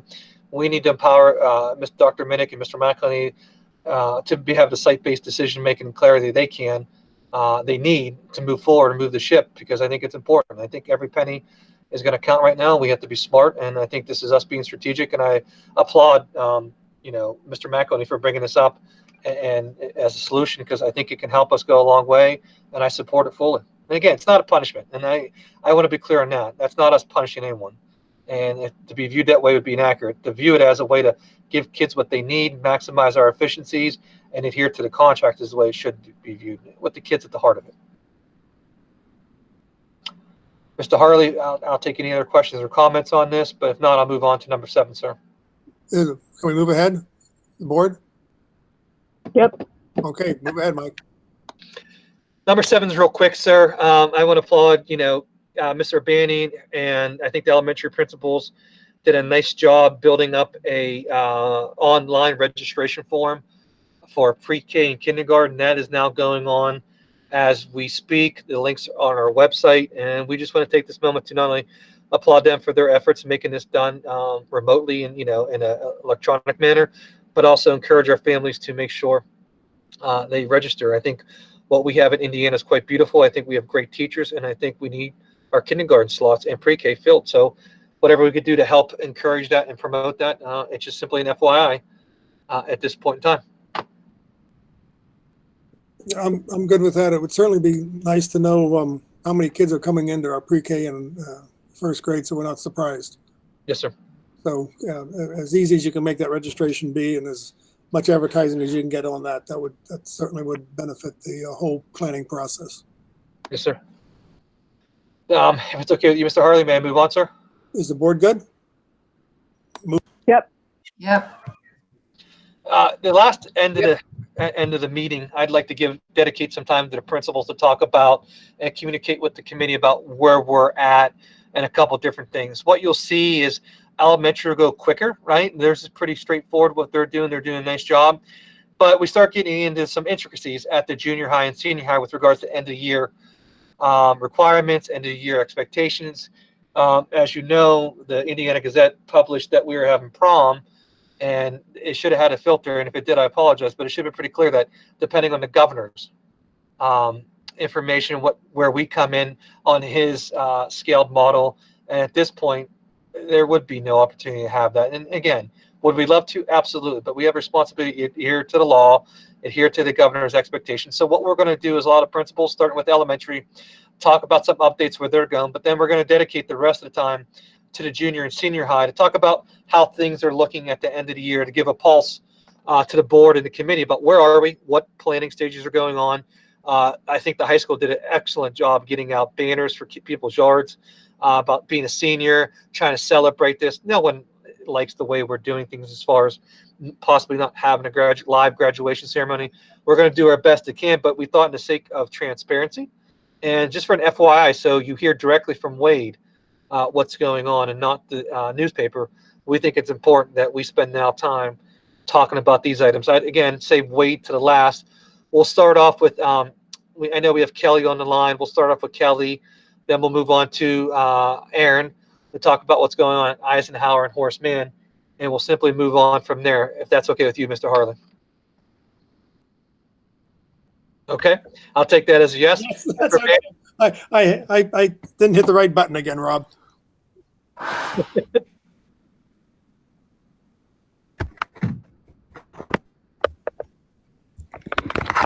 All right. Hi, everyone. Whew, I have some corona hair tonight. We have at the elementary level really been focusing on making sure that our families are being connected with. And we have been meeting with teachers and smaller grade level teams weekly, again, just to make sure that they are supported and they can talk through any issues that they're having. Dawn and I are going to have to revisit our schedule, it looks like, as we're just working on some various scenarios. There may be some changes that we're going to have to make. We thought our 2021 schedule was done. But like I said, I just think that we're going to have to revisit to make sure that we're maximizing all of our staff. And it's also going to be dependent upon how many students are returning in the fall. So do you have any questions for me that I can help answer? Does the board have any questions? Not for me. Thank you. All right. Nope. Thank you. I don't have any questions, but I would like to share something. I've just heard about some awesome things that are happening with your building as far as the morning announcements and the live sessions. And I've had a lot of, I've heard from parents that those are so appreciated from both the parents and the kids. And I've heard that even like older siblings join in and watch the morning announcements sometimes. So kudos to you and your staff for doing that. Thank you so much. That is one thing that I enjoy every day because I'm missing everybody a lot as well. So if you haven't tuned in, you have to check out BFTV and EPTV. Jerry Nath, Gail Devlin, our school librarians, they have just taken it and run with it. And I believe that they're helping Elizabeth Woods out at Horace Mann and Ike as well. So it's happening. The announcements are a lot of fun where I think one person's trying to outdo the next daily. But that's been a big highlight of my day as well. I'm happy to hear that. And I'm also getting a lot of positive feedback about the one-on-one sessions. Our reading specialists and our interns are meeting with students one-on-one to provide some tutoring sessions, and then teachers are taking it upon themselves to do a lot of individual meets as well. So I'm really proud of our staff, and I'm really grateful for this opportunity. When you're looking for a silver lining, that I'm able to get to know the East Pike teachers a little bit better and have that opportunity to work with them as well. Thank you. Thank you, Kelly. Mike, moving on. Yeah, Aaron, I'll turn it over to you if you can update the board on what's happening at the 4-5s. Sure, I'd be happy to. We're doing a lot of great things. Krista and I have a wonderful staff, and they are working together. All of our lessons and things are going out as grade level, so the work is exactly the same at both buildings. We have, with Elizabeth Wood's help and what Kelly says, started the Ike Horace Mann TV, and I've had the pleasure of being part of those announcements. Krista and I have been working behind the scenes getting ready for our PAS program. We are looking at possible ways to transition students to the 5th grade, since our traditional way to go to the junior high and things may not be available. So we are looking at some of those ideas because we know some parents have some anxiety about that and some students have some anxiety about that. So we're working really hard to come up with multiple plans that we'll be ready to present soon. I just can't say enough. All of our teachers have a schedule where they are live at least twice a week for each team. We are offering our paraprofessionals. They have a list of students that they meet regularly with each week and check in with, and the students read to them and they just spend time together. So again, I want to say kudos to our staff. They're doing an excellent job. And I think that for the first time in a long time, the 4-5s are really in sync with each other. Any questions for me? Board, do you have any questions? None from me. Thank you. No questions. None here, but Thanks for keeping up the good job. Thanks. Yeah. Just it's great to hear what you're doing and that the buildings are in sync, because I think that's one thing that the board has had a desire to align those two buildings. So thank you for working on that. Mike, I think we can move on. Okay, Mr. Harley, I'll turn it over to Dr. Minnick. Dr. Minnick can talk to you about two big things that they're currently working on at the junior high. Good evening, everybody. So we're also doing a lot of meetings with our departments and getting a lot of positive feedback about the interactions they're having with their students. I know that I frequently hear how much they miss seeing their students. So any type of opportunities to meet with kids and interact with them in more of a live format is certainly, while it's new to many of them and they're learning how to implement that, they're excited about maintaining that face-to-face contact. Marilyn and I ran a Google form similar to the one that the high school did and comparable to the data that was shared earlier tonight by Rob, just giving us some insight as to how their comfort level is with the various formats and where we can focus our efforts to support them better while they're supporting our students. So all that is, for all of us, it's been a work in progress and a learning experience, but I'm really pleased with the positivity we're hearing from our team. We had a team meeting today for our PBIS core team.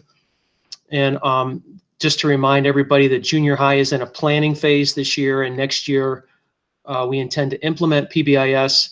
I think because of the uncertainty with how the fall will look, we're looking at planning a kickoff when we would have all of our kids back at once to really get the best out of a major kickoff activity. So we're not sure when that's going to be right now, but that was one of the things that came out of today.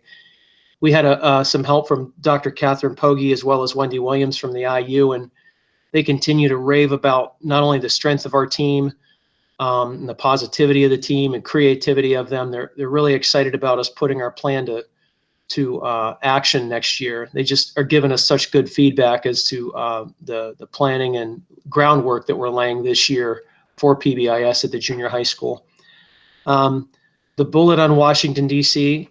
Is just simply hearing from parents, I think, that are in need, that are interested in having their reimbursement back. I have a meeting back with the guides for our DC trip. This is through Bright Sparks, just to talk about some plans for next year. And we at our not only our central office, but the board level have to discuss at some point when there's a little more clarity about next school year, about the DC trip.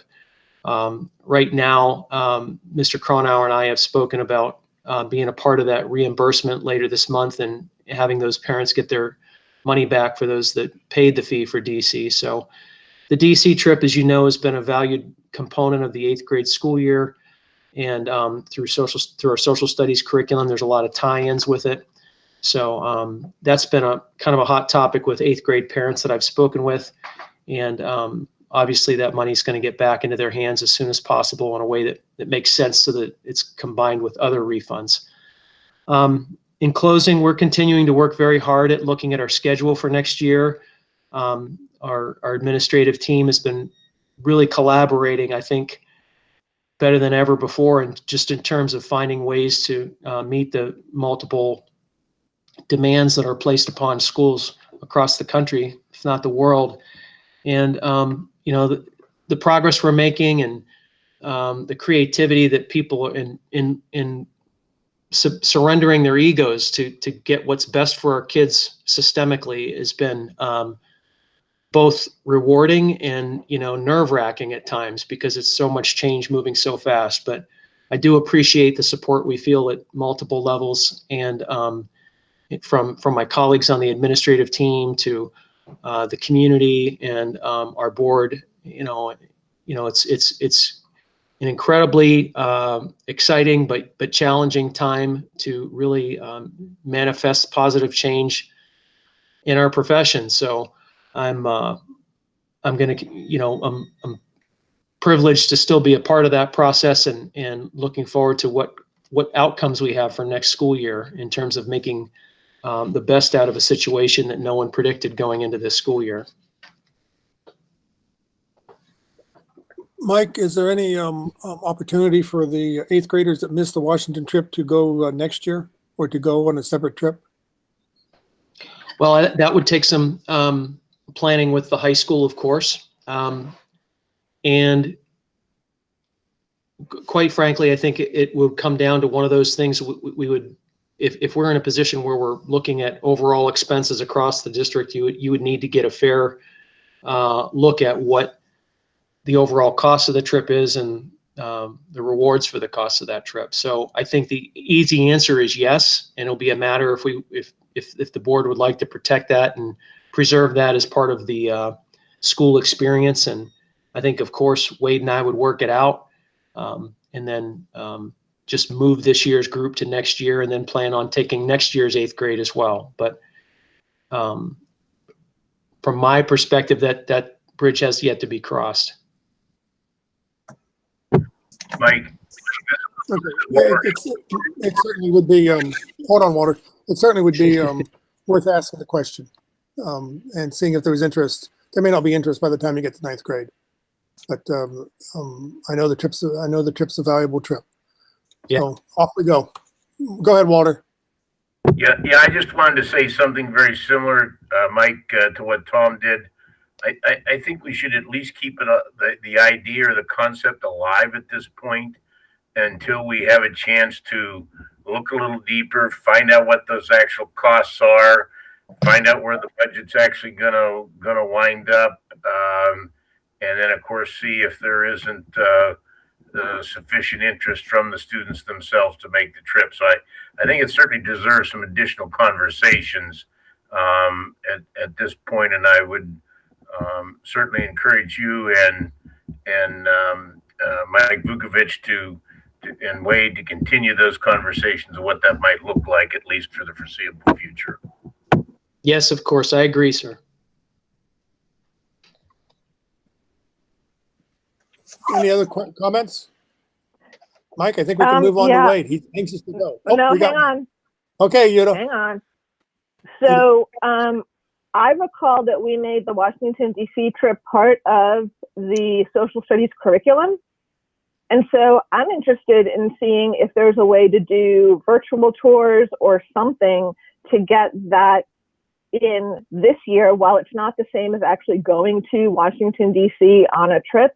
If it's tied to the curriculum, it'd be nice to see if we can get some of that information and some of that experience to the students. That's a good point. I know the Smithsonian has virtual tours now. Yeah, I would certainly check that out. That's a great recommendation.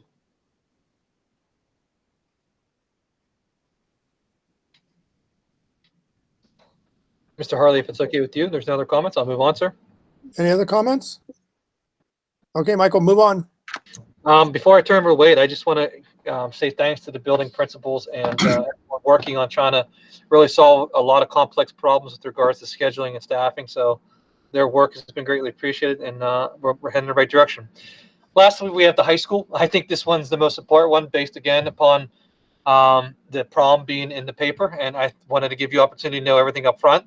Wade and I had a discussion, and we want to make sure that we have this conversation open, up front, and honest, so everyone knows exactly where we're at, and it's open, transparent, and the fact that, again, the laws by the governor and his guidelines are going to dictate a lot of things in which we do, but they are doing incredibly well, creating some alternatives to graduation and other things, and it breaks my heart.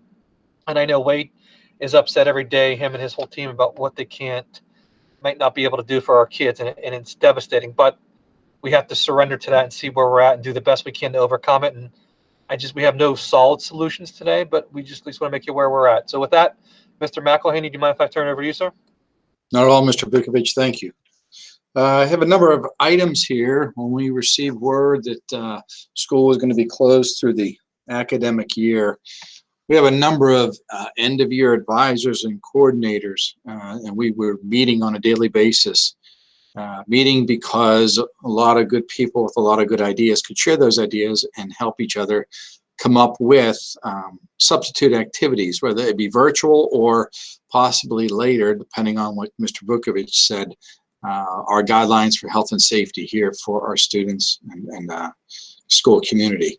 First thing I'd like to mention is a virtual senior class meeting. It was facilitated by Tracy Sexton, who is our senior class advisor. She and Amanda McAnulty, who happens to be our virtual rather a baccalaureate advisor, did a really nice job of holding a class meeting. This Google Meets can hold up to 250 individuals. We were able to do that. Our class size right now currently is around 228 students. And it was well received, and we had a lot of the end of year advisors and coordinators going over information with the seniors, answering their questions. So I gave that a thumbs up for that meeting. They did a really nice job responding to those questions, those concerns, and most importantly, letting the seniors know that, hey, we still care about them, and they're trying to provide a measure of hope in a time which is great uncertainty right now. On May 1st, Tracy and Amanda and a number of our support staff did the caps and gowns distribution, and that was conducted similarly to our lunch pickup. The vehicles, or excuse me, the occupants stayed inside their vehicle. We had senior belongings brought out from the school, and Tracy and her group were distributing the caps and gowns. And then also between the senior class activities fund and the teachers, they paid for the yard signs for the kids. For congratulations, IHS graduate. We were able to give those out. In addition, there was a time to give out the coupons as well to those seniors. And that was another measurement was done by our faculty for our kids and their families.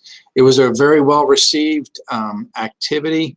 Tracy said there were a lot of positive comments about the support of the district, about support that the students are receiving, and about the hope that we're trying to inspire. Senior spotlights, we have Mr. Eric Pushkar with Digital Media Productions, and we have Mrs. DiStefano, Mrs. Sexton, the counselors all working together. This is the behest of Mr. Vukovic, who on a regular basis sends us ideas that other schools are doing, and we try to see where we can fit in those, as well as coordinate and innovate our own.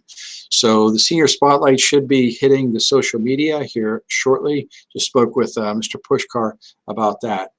As far as graduation goes, as well as for our advisors and coordinators, they're pulling double duty. They were getting ready for in-person activities, but also getting ready for virtual. As of right now, June 5th, there's going to be a virtual graduation between Mr. Pushkar, Mrs. DiStefano, Mrs. Sexton, and the school counselors. They're putting together a virtual graduation. We're going to be taping some speeches and including there. Students have the opportunity to submit photos as well. That'll be on June 5th. Dr. Laird, Julianne Laird, she's able to work with IUP's local TV station and was able to arrange that our virtual graduation will be able to air on that local channel. So that'll be really good. On that same date, from 8 o'clock to 3 o'clock, we will distribute students' diplomas. So they'll have an official paperwork marking the end of their senior year. Now, as far as other ideas for graduation, Ms. Sexton and the senior class officers talked about this. They still prefer to have a physical ceremony of some sort. So they tentatively plan for something as either August 7th or August 8th. They're still working on those details. And again, that is providing that we have, the clearance, safety, and health measures in place. Pam DiStefano, she is our yearbook advisor. And one thing I need to say is that when the closure occurred, Pam and her students were, I don't want to say midway, but caught in the middle of getting the yearbook finished. And during that closure time, the actual closure time, her and her students worked very diligently to get it done, to get the orders in to the yearbook company, so our students would have their yearbooks on time. We anticipate distributing those yearbooks, again, similar to the lunch distribution we do here, and also the collection of items for school property, because we know that our students are going to need those resources for next year. So we plan to do that probably at the very early in June, and that'll be quite a logistics challenge, but we feel confident we'll be able to get that done here.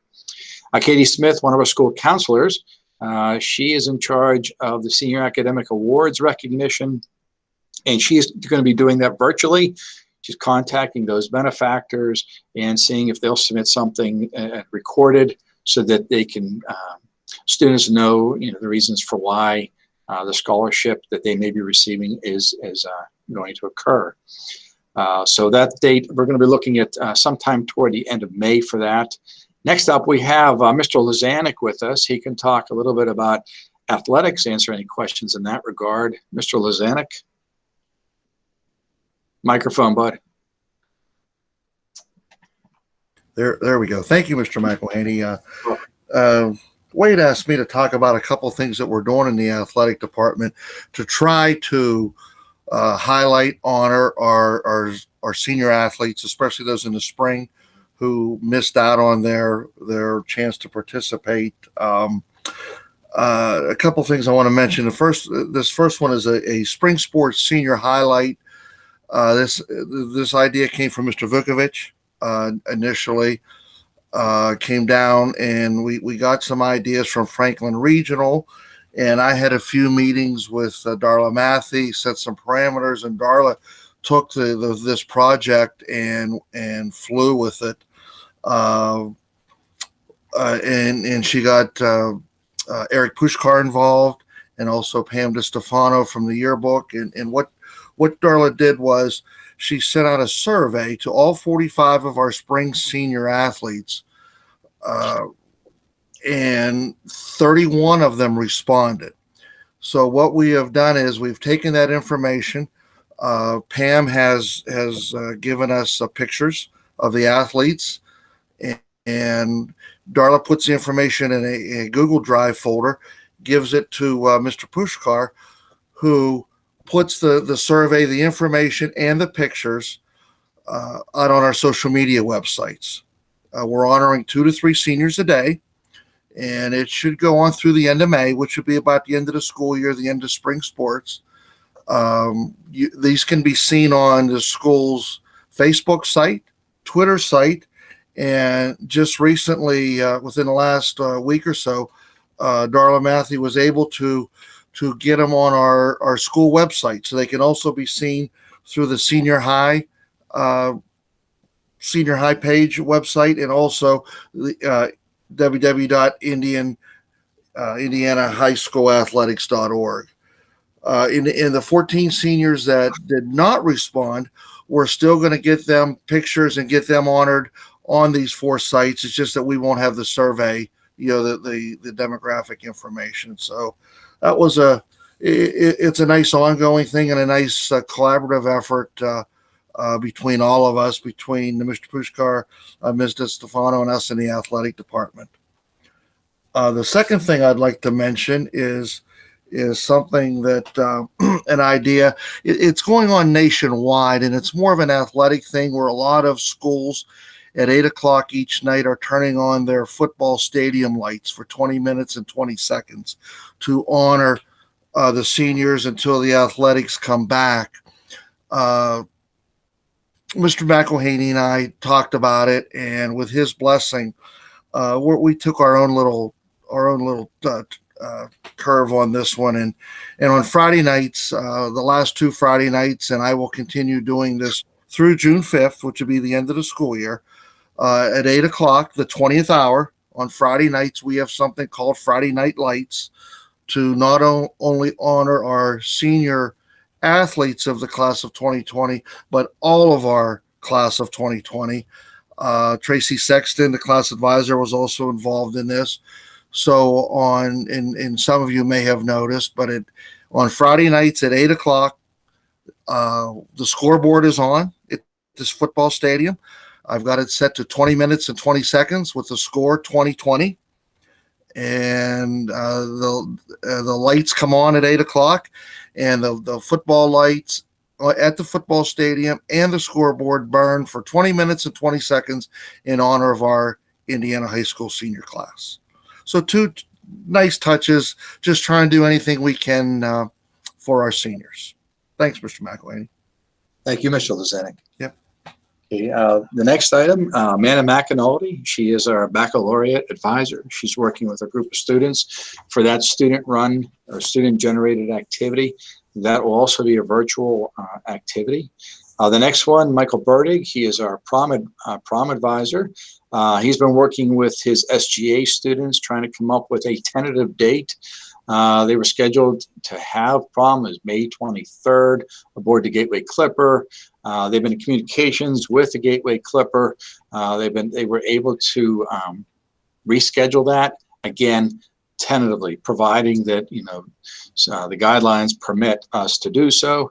That'll be for July 23rd, and if it doesn't happen then looking perhaps sometime in the fall to do that.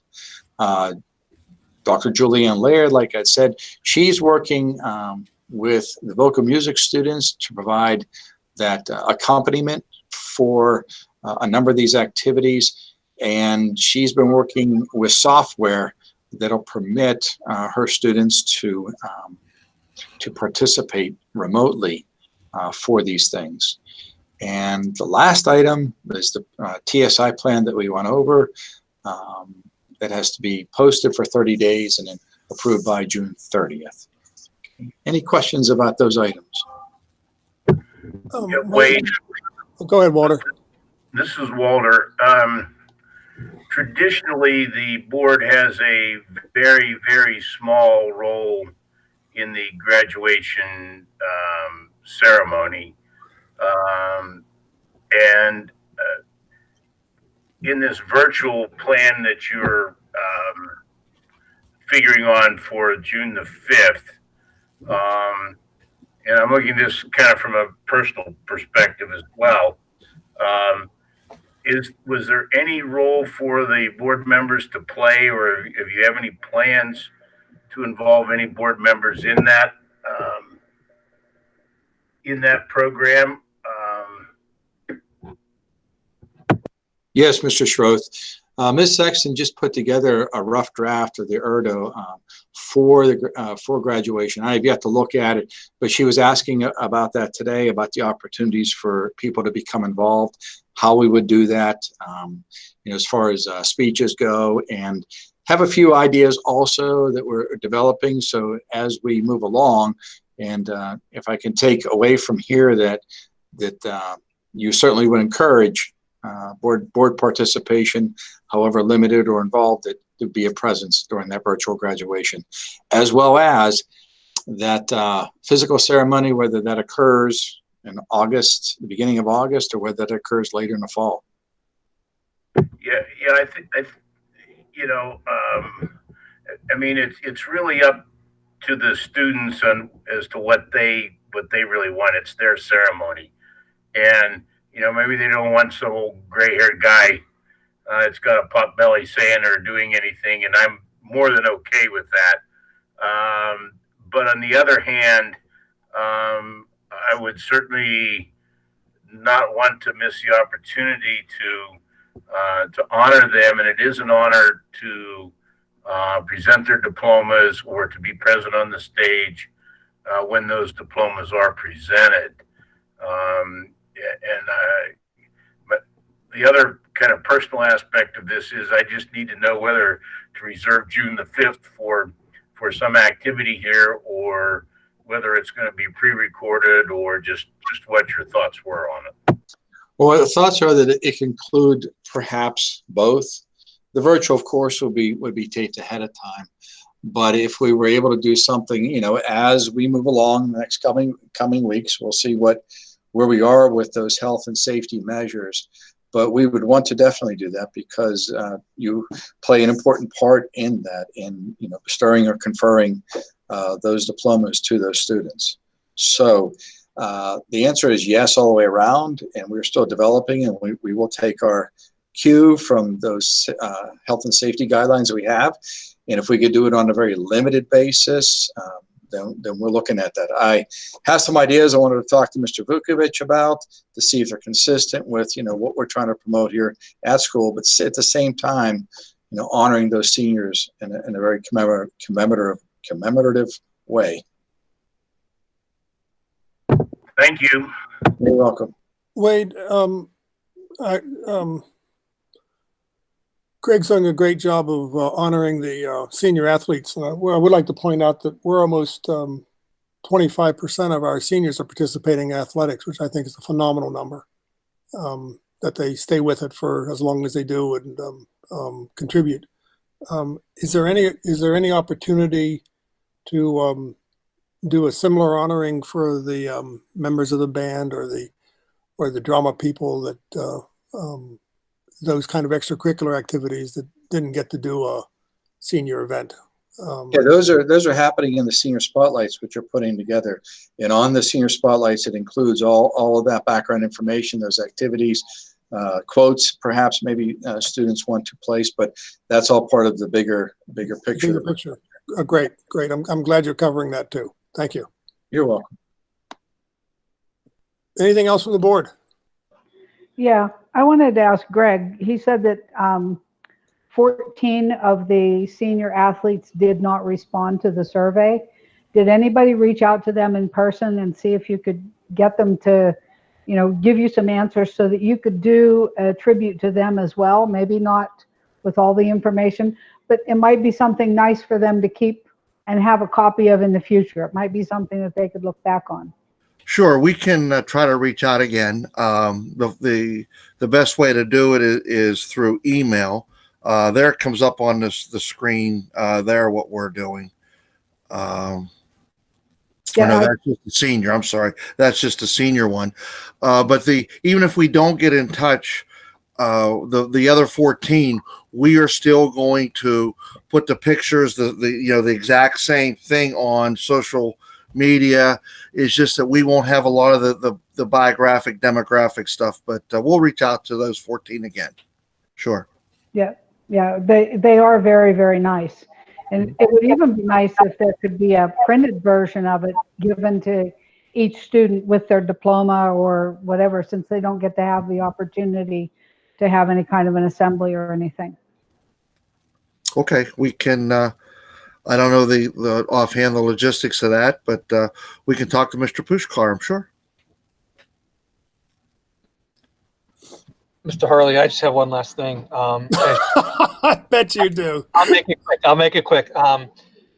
Today, I think starts Teacher Appreciation Week, and I think we always value our teachers, and we always should. But I think now more than ever, it's just a nice moment to say thank you as they're going through a lot, as things are changing a lot for everyone, as no one wants to be in this pandemic. They have risen to the occasion. They have done everything we asked. The administrators have done a great job as well. But if we see a teacher talk to a teacher, this is truly, as we always should be appreciative, but I think now it brings to light even more how blessed we are to have good teachers, because we may have bumps along the way, we may have some disagreements, but they have unconditionally loved our kids and put them first, and I'm quite proud of where we're at, sir. Mike, I'm awestruck with the work that the administration, the faculty's done. This is unprecedented.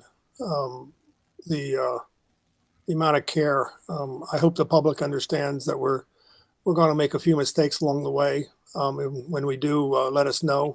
But we're trying our best and trying to look ahead and look behind and honor these kids and move and educate them. And it's we're all going through this together. So this fits your building it in flight in a big way. So I do thank the administrators and the faculty and the staff. I've seen those food workers out there when it's been 35 degrees and they're handing out lunches. I think it speaks to the dedication of our people. So yes. And that's all I have, sir. I will shut up after that, sir. Okay. Anything else from the board? Okay, let's call this a job. We'll see you on next Monday, I believe, at the board meeting. Good night, everyone. Good night. Hey guys, thanks. Good night.